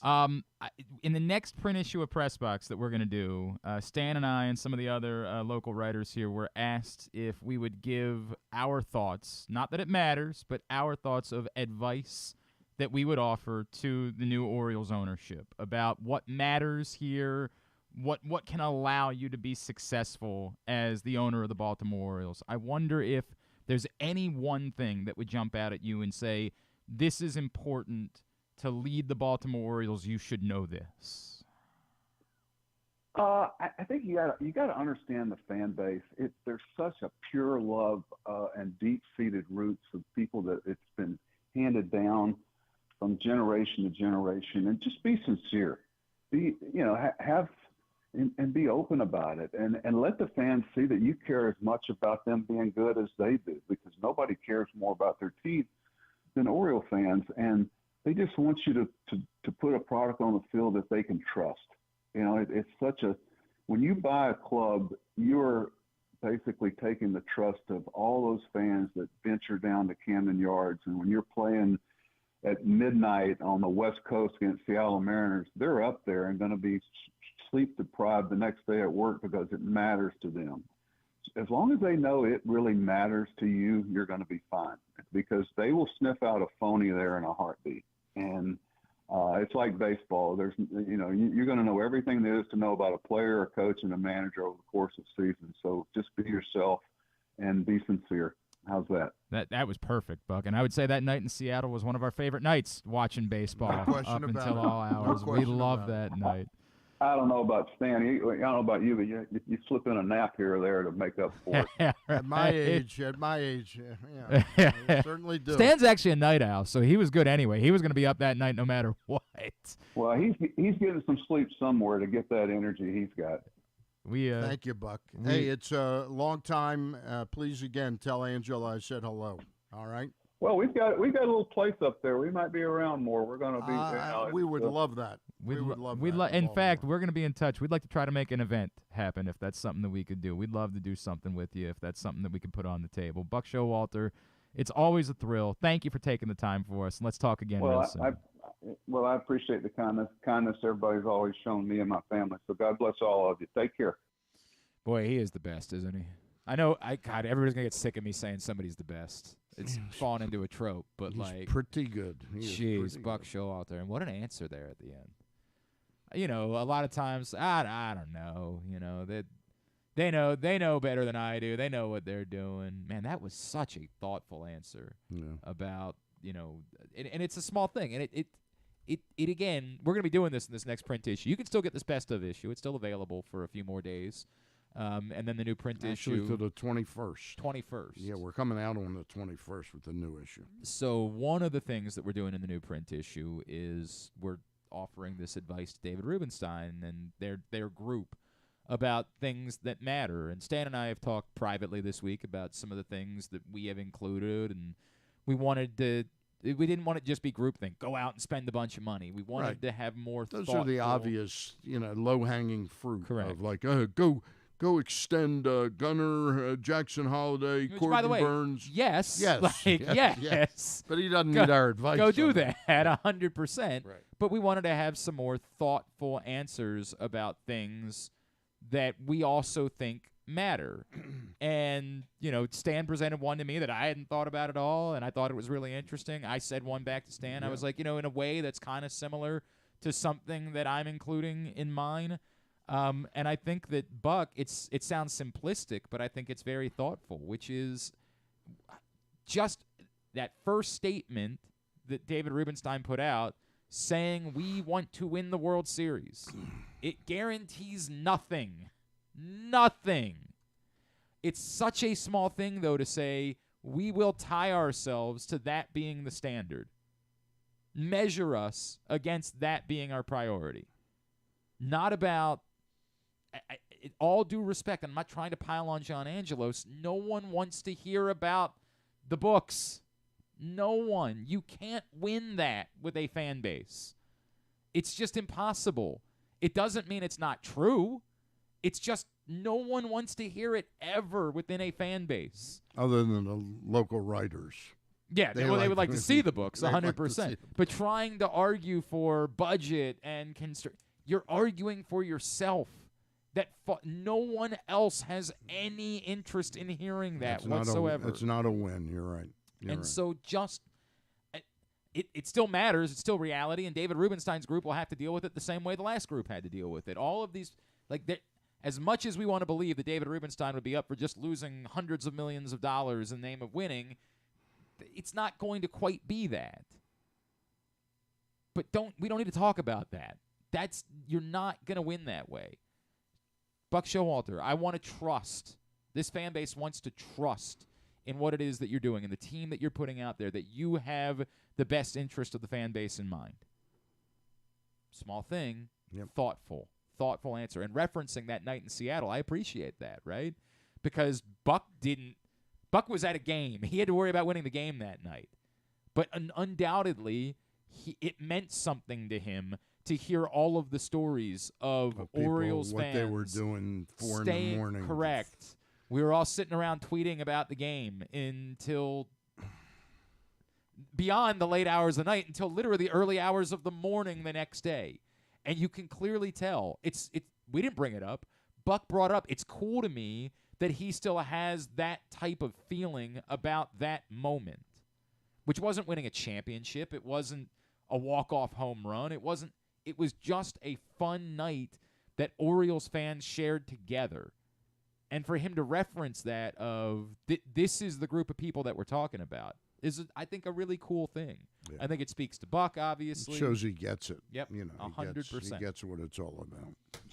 Stan the Fan Charles is in studio with us on a Friday edition of GCR. As I mentioned, that print issue still available for free at your neighborhood Royal Farms, any of the hundreds of locations around town where you find Pressbox, and you can read it all at PressBoxOnline.com. And neat for Buck to say that he's going to be spending more time in the area. Maybe that leads into the Masson idea. Maybe if he's going to be hanging out. The Buckometer. I would love, man, how cool. Buckometer. Buckometer. How cool would it be to have Buck do it?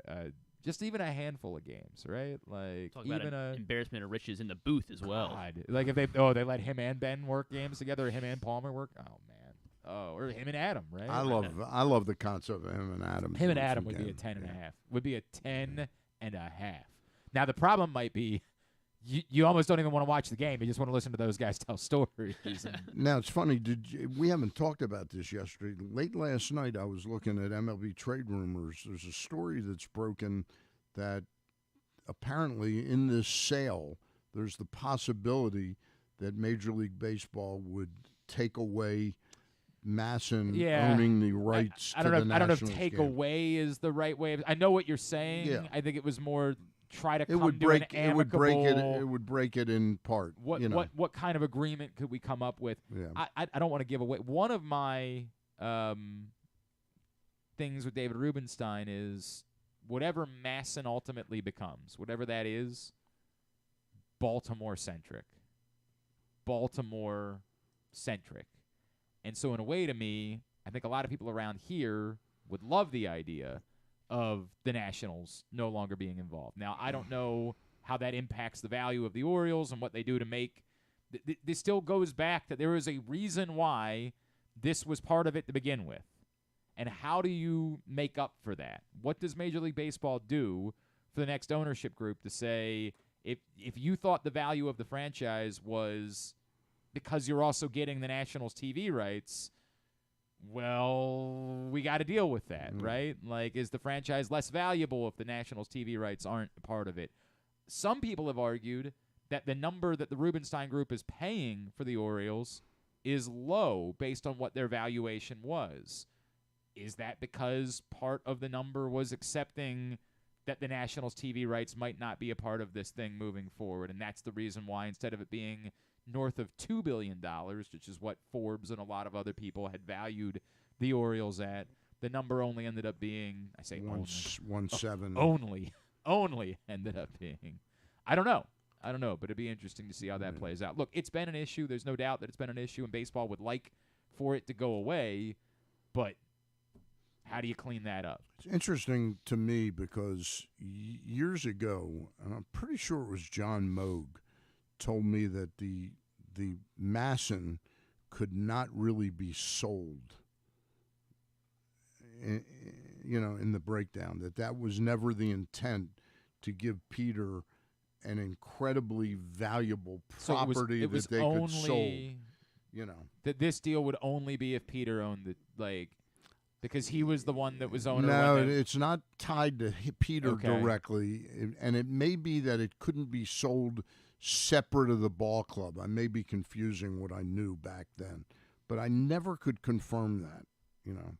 It's interesting. Yeah. It's interesting. Look, I don't think there won't be a single Orioles fan that would lose sleep about the idea of the Nationals no longer being involved with the network that the Orioles. I think most Orioles fans would say it's been a nuisance to them. Now, on the flip side, there are in D.C. a lot more people that are actually interested in both teams. Yeah. That either grew up or spent most of their life as Orioles fans, and then the Nationals came along and they said, well, I don't want to just trade in all of the time that I have spent in my life rooting for the Orioles, so I'm going to kind of root for both. Like that is in D.C., that's real. So there might be people in D.C. that would say, that'd be a bummer for me because I like to watch the Orioles. I follow both teams. Yeah.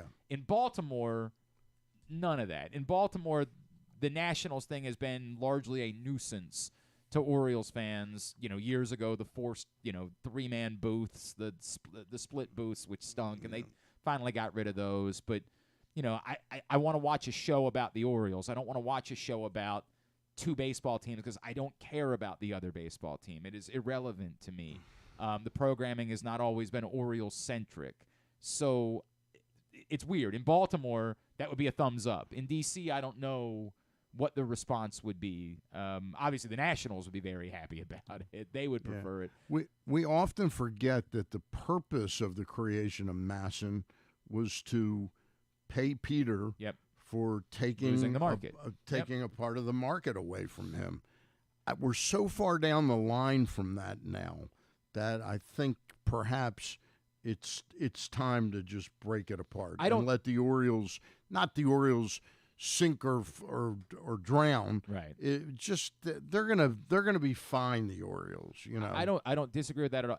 The only part that would be interesting is what did David Rubenstein think he was buying? And did that group think they were buying? Yeah. And does that impact? Because if in doing their valuation of the Orioles, they said, well, it's worth $1.7 billion to us because we also get the Nationals TV rights. Something would happen in the money that Masson owes to the Nationals. Mm-hmm. In other words, if that turned out to be the case, that Masson won't be a part of the deal, somehow the Nationals would not get all of that money that they think they have coming. That would be sort of, in my mind, the equivalent like a purchase price Yep. for them regaining their rights. That'd be because interesting. that would be fair to the Angelos family or now Rubenstein. To me, remember, they did sign off initially. The Washington Nationals and 100%. the Lerners, in particular, knew what they were buying. Yes. And then they turned around and said, "Hey, we made a terrible deal here. We want to, we're going to sue you." Well, TV was how teams are making their money. Yeah. This was local media was how teams are making their money, and they said, "Well, this is problematic because we can't make that money. Yeah. It's not profitable enough just selling tickets and suites. Like we need to have that revenue as well." And there is no correct answer. There was no correct answer, and everybody kept trying to scream and pretend like there was some moral high ground that did not exist. There was no correct answer. When we come back in, the correct answer for betting is always our friends at SuperBook. And with the big game coming up on Sunday, we will check in with our friend Jay Kornegay out at Westgate in Las Vegas, where things are insanely busy, and we will find out what the best ways are to go about betting on the big game on Sunday. Stan's here. I'm Glenn Clark Radio. Why bet with the big boys this football season? Instead, try your hand with the local book, SuperBook Sports, this fall. SuperBook Sports is the book next door. Just a dedicated team of the best odds makers in Las Vegas, making sure you get the best prices and parlays anywhere. And now, SuperBook will give you a bonus of up to $250 when you sign up and wager on the same day and use the promo code GlennClark23, GLENNCLARK23. So bet with the best. West and use the promo code GlennClark23 this football season with SuperBook Sports. Visit superbook.com for terms and conditions. Gambling problem? Call 1-800-GAMBLER. There's so much focus on sports betting these days, but I want to talk about an area that nobody wants to gamble on, where you choose to go out and spend your hard-earned dollars to eat. The Costas Inn is no gamble at all. The quality on their menu is outstanding, and the value is off the charts with a great and varied list of specials Monday through Friday. And the staples of the menu, whether it's salads, burgers, fish, they're all fantastic. And I haven't even mentioned the crabs or crab cakes yet. So check out the menu for yourself at CostasInn.com. When choosing a place to dine, never gamble on the food you put in your belly. The Costas Inn at 4100 North Point Boulevard, or call 410-477-1975 for reservations and your steamed crab orders. What company has the expertise to make your home healthier by purifying your air and killing all viruses, allergens, and bacteria? A.J. Michaels, Heating and Air Conditioning in Baltimore and Annapolis, ajmichaels.com. Whether your focus is luxury and comfort, convenience and technologically advanced connectivity, or sporty performance and aggressive styling, we've got the perfect Highlander for you. Check out buyatoyota.com for deals on new Highlanders from your local Toyota dealer today. Discover your next favorite beer crafted in the heart of Charm City. At Guilford Hall Brewery, we believe beer should be flavorful and easy to enjoy. Our meticulously crafted lagers and ales are derived from centuries-old European brewing traditions, a staple for both the seasoned beer aficionado or a novice hophead. Experience beer styles that dare to showcase the exceptionality of simplicity. Visit our restaurant and brewery at 1611 Guilford Avenue or view our menu and tap map online at guilfordhall.com. Guilford Hall Brewery, European tradition, Baltimore charm. The latest edition of Pressbox is available now, and it's our very special annual Best Of issue. On the cover, we celebrate Orioles manager Brandon Hyde as our Mo Gabba Sports Person of the Year, and the Orioles as our Team of the Year, with Stan the Fan Charles and Glenn Clark sitting down with Hyde to discuss his role in creating the culture that defined the Orioles' magic season. Also inside, we recognize the top people, performances, and moments of 2023. Pressbox is available for free at over 500 area locations, including 60 Royal Farm stores, and you can always find the entire edition as well as the best daily coverage of the Ravens, Terps, and O's at PressBoxOnline.com. Contrary to what some people believe, I actually like this guy when he sleeps. Glenn Clark, talking sports. Stan the Fan Charles with us on a Friday edition of the program. Toyota is a proud sponsor of County Sports Zone. And I always talk about the importance of being well-rounded. You say you're a local sports fan, you care about local sports. You should care about all local sports, including high schools. And County Sports Zone is your headquarters for local high school scores, schedules, and standings across all sports. CountySportsZone.com is proudly sponsored by Toyota. So Stan and I made our picks yesterday for Sunday, and we diverge on not only betting the line for Sunday's game, but also the total for Sunday's game as well. But there are so many other bets that are available, and, of course, with the big game out in Las Vegas, I know it has been an insanely busy week. For our next guest, our friend from SuperBook, Vice President of Race and Sports Operations at Westgate, and, of course, that means SuperBook. He is Mr. Jay Kornegay, and he's back with us now here on GCR. Jay, it's Glenn and Stan in Baltimore. It's great to chat with you again. Thanks for taking the time for us. Yeah, good morning, guys. How has it been in Las Vegas? What has it been like being at the epicenter of everything? I'm going to guess that most Super Bowl weeks are crazy in Las Vegas, but this one must be on steroids or something. Oh, that's right. I mean, Super Bowl week, Super Bowl weekend is always a huge weekend for us, and you always feel that vibe and that electricity around the city. But this year is different, as you can imagine, because there's just so many other activities. There's so many other venues that we haven't had before. You know, we got the NFL experience. We have a number of league supported venues that have really just taken us to another level. So very exciting for us out here in Las Vegas. I remember in the lead up to the AFC Championship game, and it didn't work out so well for us. There was a lot made about how you guys couldn't sell a ticket on the Kansas City Chiefs, that all of the action was coming in on the Baltimore Ravens. What does it look like over the course of the last 2 weeks as far as where the action has been just on the game itself before we get into the many prop bets? Yeah, we opened the 49ers at 2.5, and the market really shifted, and the entire market, not just Las Vegas, but the entire market dropped down as the number was being adjusted. There was some Kansas City money early, which dropped it all the way down to 1 in about 1.5 days after posting the number after the championship game. So, but from that point, once we got to San Francisco at 1, all the big plays started coming in on San Francisco, which drove it all the way back to 2.5, where we currently are. The big money has been on San Francisco, but I can tell you that most of the tickets and the smaller money is on Kansas City. In fact, I think the ticket count right now is about a 2-to-1 ratio in favor of Kansas City. I'm curious, Jay.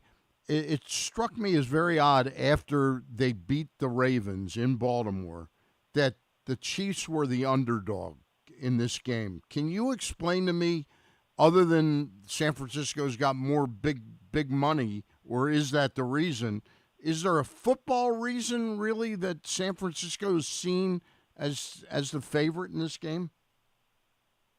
Well, I've talked to a number of odds makers around town and across the country. We were discussing that because Kansas City has been a very difficult team for us to handicap this year. You know, we've always, they were struggling for most of the year, but they were winning, and they didn't really catch fire until they finally woke up, and, Kelsey became part of the game plan again.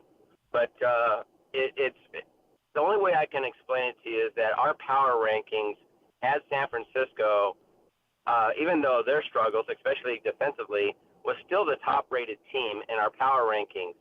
And by the time we got to, through the playoffs and to this game, Kansas City closed that gap a bit, but we still have San Francisco as the top-ranked team in the league. Jay Kornegay from SuperBook is with us here on GCR. Jay, there's so many other ways to bet the Super Bowl, and it's unlike, obviously, any sporting event throughout the course of the year. What are the props that you guys get the most tickets on? What are the, off-the-wall stuff that people are absolutely obsessed with betting when you get to the Super Bowl week? Oh, man, there's a slew. As you guys know, we talked about this last year, and the props represent about 68% of the total handle. And so, in other words, we take more money and we have more tickets on the propositions than the game itself. A typical fan will bet one bet on the game, which is usually their largest, and then they make 6 or 10 prop bets. But it really surprises people because we have all these different types of crazy propositions, crossover propositions to other sports that are taking place during the course of the Super Bowl weekend, but it's the ones that they can understand that are the ones that are really popular, like the MVP of the game, the player to score the first touchdown. Will either team score like 4 straight times? I mean, those are the type of propositions, along with overtime, safety, and, of course, the coin toss. Those are the ones that get the most tickets on, the most money on. Jay, we were talking before earlier. Is there some type of prohibition on betting now on the over-under on the national anthem? Well, it's always, as far as I know, it's always been prohibited, in Nevada, of course, but all other states as well, because there's no official result. There's who's going to produce the official result, because there has been controversy, around like offshore Europe, UK. They post those type of propositions, but specifically the national anthem has had problems because there's rehearsals and people have been timing this thing, and they're very close to what the actual number is going to be. But when there's just so much commotion going on at the game itself, when they officially sing the national anthem, they don't have the proper channels and resources to when do you exactly start that clock, and when do you end the clock. When you end the clock, there's people cheering, there's the flyover. We can't hear when the actual brave, the last word, is ending. So it's been very interesting to see all the other jurisdictions out there have problems with it, but as far as I know, it's always been prohibited in the U.S. market. All right, we're talking with Jay Kornegay of SuperBook Sports. Jay, I've got one more for you, and that has to do with the fact that the game is played in Vegas this year. Is that increasing local handle in Vegas on the game? Yeah, so far the numbers have been above average, and we're certainly on pace for a record amount, which was set 2 years ago when the Rams played the Bengals. We're just seeing more VIPs here. We're seeing more celebrities here.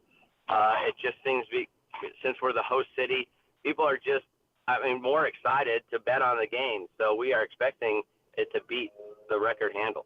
Do you have a favorite? Do you have a favorite prop that you're like, and I get that you can't bet on these things. That's the way that it works. But do you have one that when it goes up, you're like, man, I wish I could. I wish I was allowed. Let me let Glenn and Stan know right? what to bet on that specific prop. I got to tell you that we call this the grandfather of all props. It used to be, well, either team score 3 straight times. Now, because it happens so often, we go to 4 straight times without the other team scoring. And we call that the grandfather of all props because it happens a lot more than you think. Now, we still have both of those props up. Well, either team scores 3 straight times without the other team scoring. We also have 4. But that a lot of people bet against that because they're like, no way, that doesn't happen. But it happens quite often, and you can actually get a decent price on it. So there's your little inside tip on some of the prop wagering. So there's another one that I love, but I'm now doing my research. Literally, since you got on the phone, I decided I'm going to will the final score be the same final score as any previous Super Bowl? Wow. Is available at 4-1. And you think to yourself, there have been 57 Super Bowls. 57 previous Super Bowls. There's got to be a chance of that. I'm only through the first 20, and I only have 1 repeat score from the first 20. I don't know how many there are total. I'm going to do my math on this because I'm in love with this bet, but I'm realizing it actually makes sense for it to be 4-1 because this just does not happen that frequently. Right. Well, the scoregami, right? That's what we call it. And it's not. Okay, here's the key to that. It's not just Super Bowl. Okay, so it's in NFL history. I got a different one. So I saw scoregami, but I saw Super Bowl repeat. Will the final score have occurred in any past Super Bowl? Okay. I've got that as well because scoregami is a crazy. Scoregami is like 20-1, which makes sense. That's right. That's correct. That makes all the sense in the world. But just to have occurred in any past Super Bowl, I saw 4-1 for that. Okay. Yes. Okay. I know which one you're talking about now. Yes. And so, are you saying that you love the 4-1? I when I saw that, I said to myself, "This is great, right? Like 4-1 odds. 57 other Super Bowls. Yeah.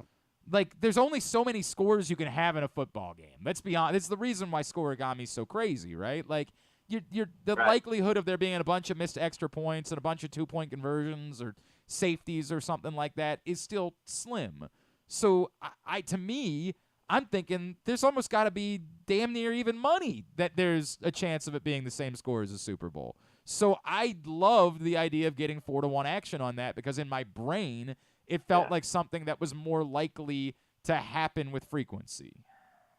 Yeah, and I can see that view, and I understand that. And I'd have to defer to my stat guys who have crunched all these numbers for weeks to come up with the right number. And I guarantee you that we are going to need, a different score. So, people are taking the 4-1. People are taking.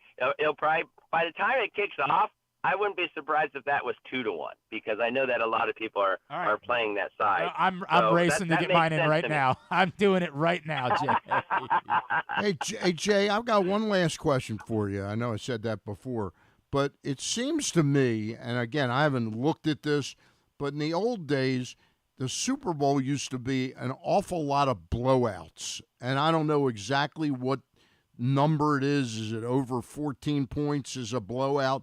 But it seems like the last 20 years, the Super Bowl really has been often a very close game. Yes, when the NFC was dominating the AFC in the late 80s or 80s and the early 90s, in fact, that's what really that era, the props became very, very popular because the game was so boring. There were so many blowouts, and the game was, everybody was bored at halftime. So that's where we actually became, a lot of people know SuperBook now and SuperBook Sports, but that's how we got our niche in the business. We came up with a lot of different propositions that we purposely made up that didn't or wasn't decided until the second half. Gotcha. And so back in the late 80s, there was only 20 or 30 propositions, and we bumped up the menu to 50 and to 100, and now we're looking at over 500 ways to bet on this game. So it's so what you're saying is right. Las Vegas has you guys to thank. That you basically saved. You saved Las Vegas. You saved the Super Bowl. Oh, I don't know. Stan and I can be the ones. I'll tell you what, though, the networks then really are not complicit's the wrong word, but they've got skin in the game to push the fact that these props are out there because it keeps people watching the game into the second half. Although we agree, you and I, Jay, that the games have been a lot closer. Yeah. Oh, yeah, absolutely. Like you said, the last 20 years or so, we have been very fortunate to have some really good games. And about time, and that hasn't hurt the prop market at all. I mean, the prop market has grown to where it is today, mainly because a lot of people have had success with them. They've cashed a lot of tickets, and, of course, we won our share.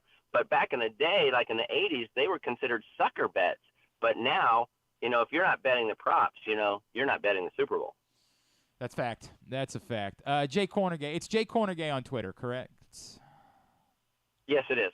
Give Jay a follow, and, of course, superbook.com. Download the SuperBook app, and you can use our codes, GlennClark23, StanCharles23. Get up to $250 in a same-day first bet match. Jay, can we get you on sometime right as the March Madness is beginning? Absolutely, guys. All right. We love having you on. Jay, thanks so much, man. Appreciate it. Enjoy the weekend, guys. Jay Kornegay from SuperBook. I am through Super Bowl 41, and I have only 2 repeat scores so far. Stan Charles 23, Glenn Clark 23. Those are the promo codes to use to get the first bet match if you're just signing up with SuperBookSports.com. Up to $250. So win or lose. You make a $250 bet, you get up to $250. You get that number. You get $250 in free bets, no matter what happens with that bet. You make a $20 bet, you get $20 worth of free bets, win or lose. You make a $1,000 bet, you get $250 worth of free bets, win or lose from SuperBook. I'm blown away by this, that there have not been more repeat scores in Super Bowl. I'm obsessed with this currently. I cannot believe that there have only been 2 scores. And it's interesting. He says that so many people are taking that bet at 4-1 that they're hoping for a new score. Oh, of course they are. 100%. I'm definitely. I'm a sucker. I think I'm gonna be a sucker as well. I love that. Like, I got 23-10 the final. That's never happened. So. Well, then you would be betting the other way. It's saying you'd be betting it'd be a first time. He's betting that there'll be will a there repeat be a repeat?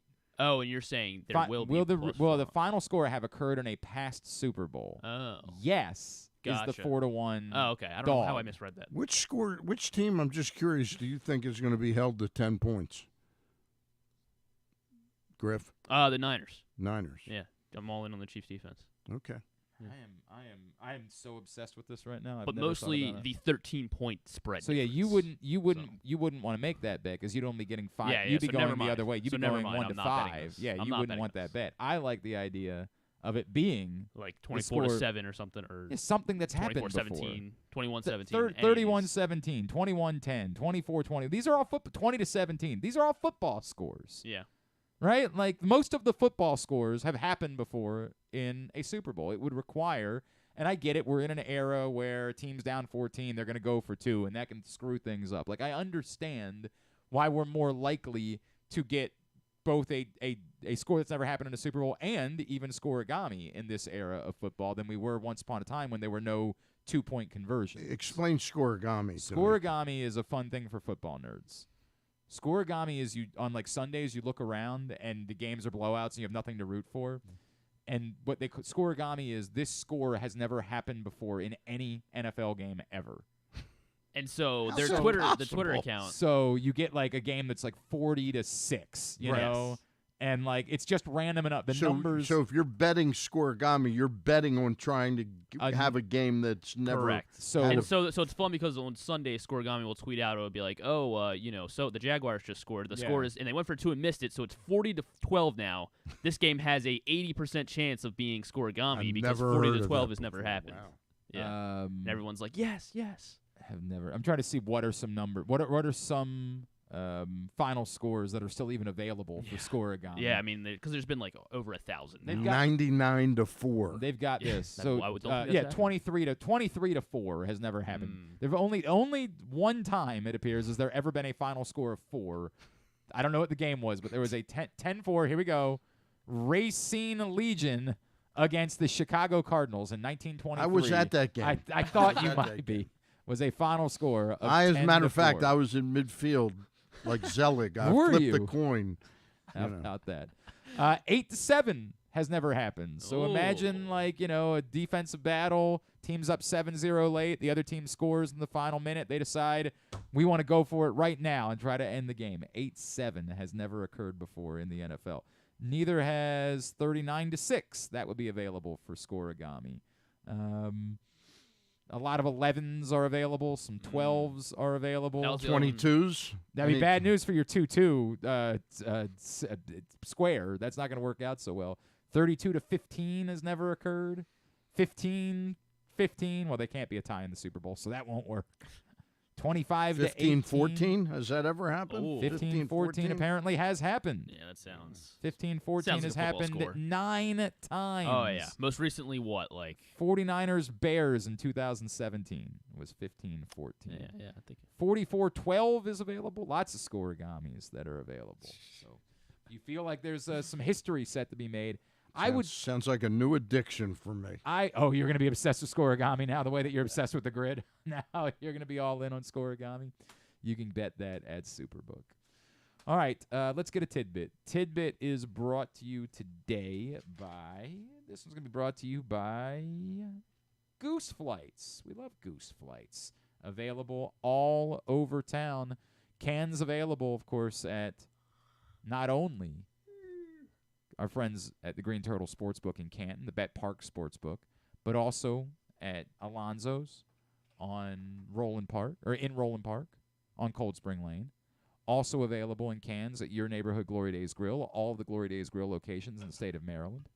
Cans and 6-packs available at Guilford Hall Brewery in Station North. Also available out at Costas Inn in Dundalk, and 6-packs and cases available at the Wine Source in Hamden.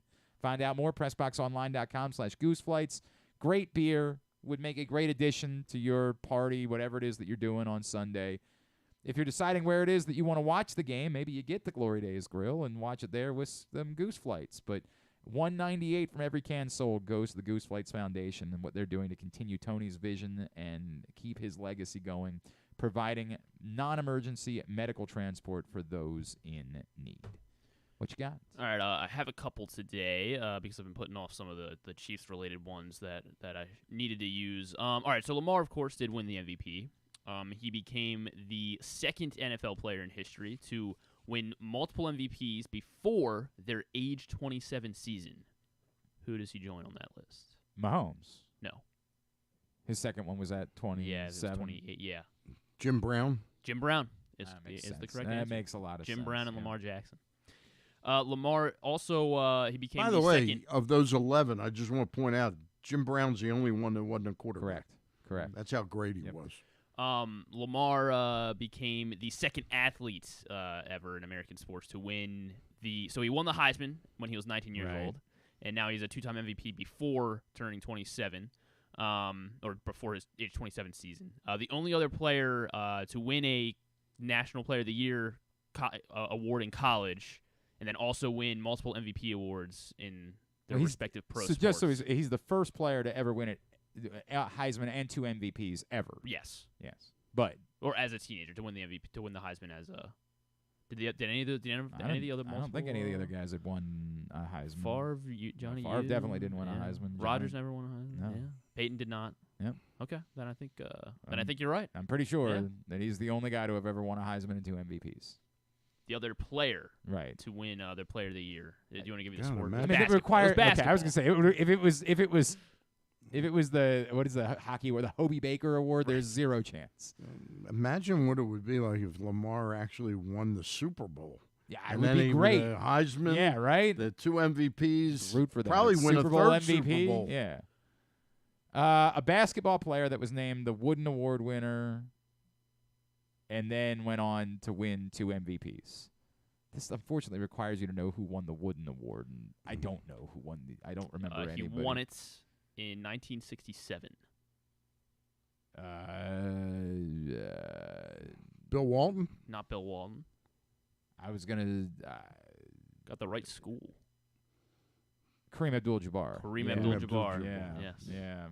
That makes sense. Yes. And then I had one more. Okay, so this is going to be the 4th instance. This comes from Tony Holtzman Escarino. The 4th instance, the 4th Super Bowl among head coaching rematches all time. In each of the previous 3 rematches, the winner of the first one did win the game. Did win the second time around as well. Can you name the other 3? So nobody's ever avenged their Correct. Super Bowl. How about that? Can you name the other 3 head coaching rematches? Well, some of them are easy, like Jimmy Johnson, Marv Levy. That is correct. Because they played back-to-back Super Bowls. Yeah. Lombardi, Hank Stram. Oh, no, they didn't play back. No, they didn't play. Yeah. Tom Landry and somebody. Tom Landry is half of it. Yes. Flores. No. Madden. No. Lombardi. No. It would have to be an AFC. Yeah. Don Shula. Not Don Shula. Who else did the Cowboys? Oh, Walsh. No, not Walsh. No, that'd be NFC too. Oh, that's right. Who am I thinking? Hell, Pittsburgh. Yeah. God. Noel. Thank you. Yes. Jesus. Yes. Chuck Noll. And then the third one. Boy, we knocked that down. This one you should know as well. The third one. The third there's one. a third one. Yes. The third one is more modern. Mm-hmm. The third one is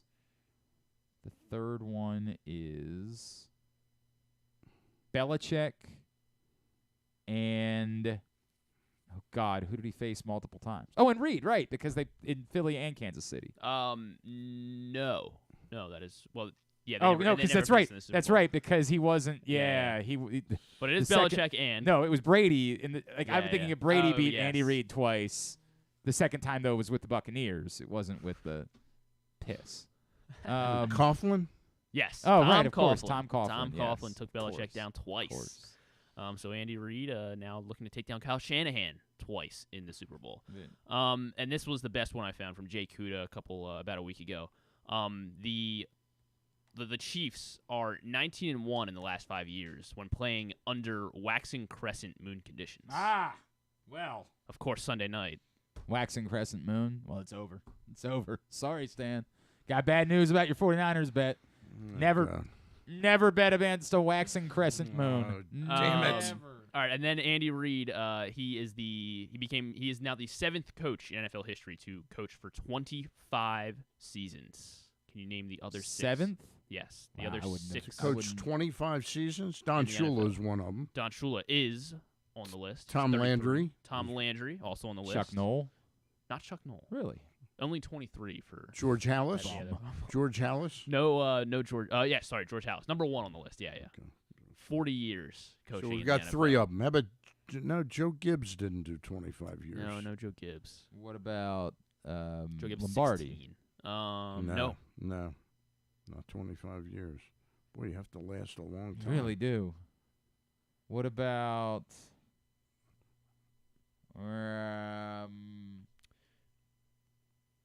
Belichick didn't get to 25? Belichick is, in fact, he's at 29 at the moment. Okay, so we've done 4 of them, right? Shula, Belichick, Landry, and Hallis. Yes. And Hallis. Yep. And we're looking for how many more? 2 more. 2 more, 25 years. before I give you a hint that'll give it away. Old-timers.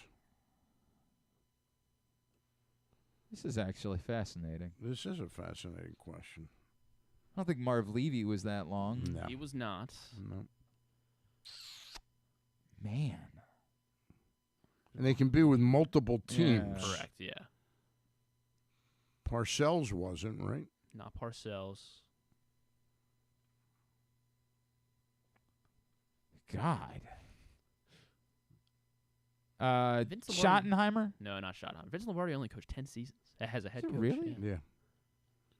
Yeah. I was not alive. Died kind of young.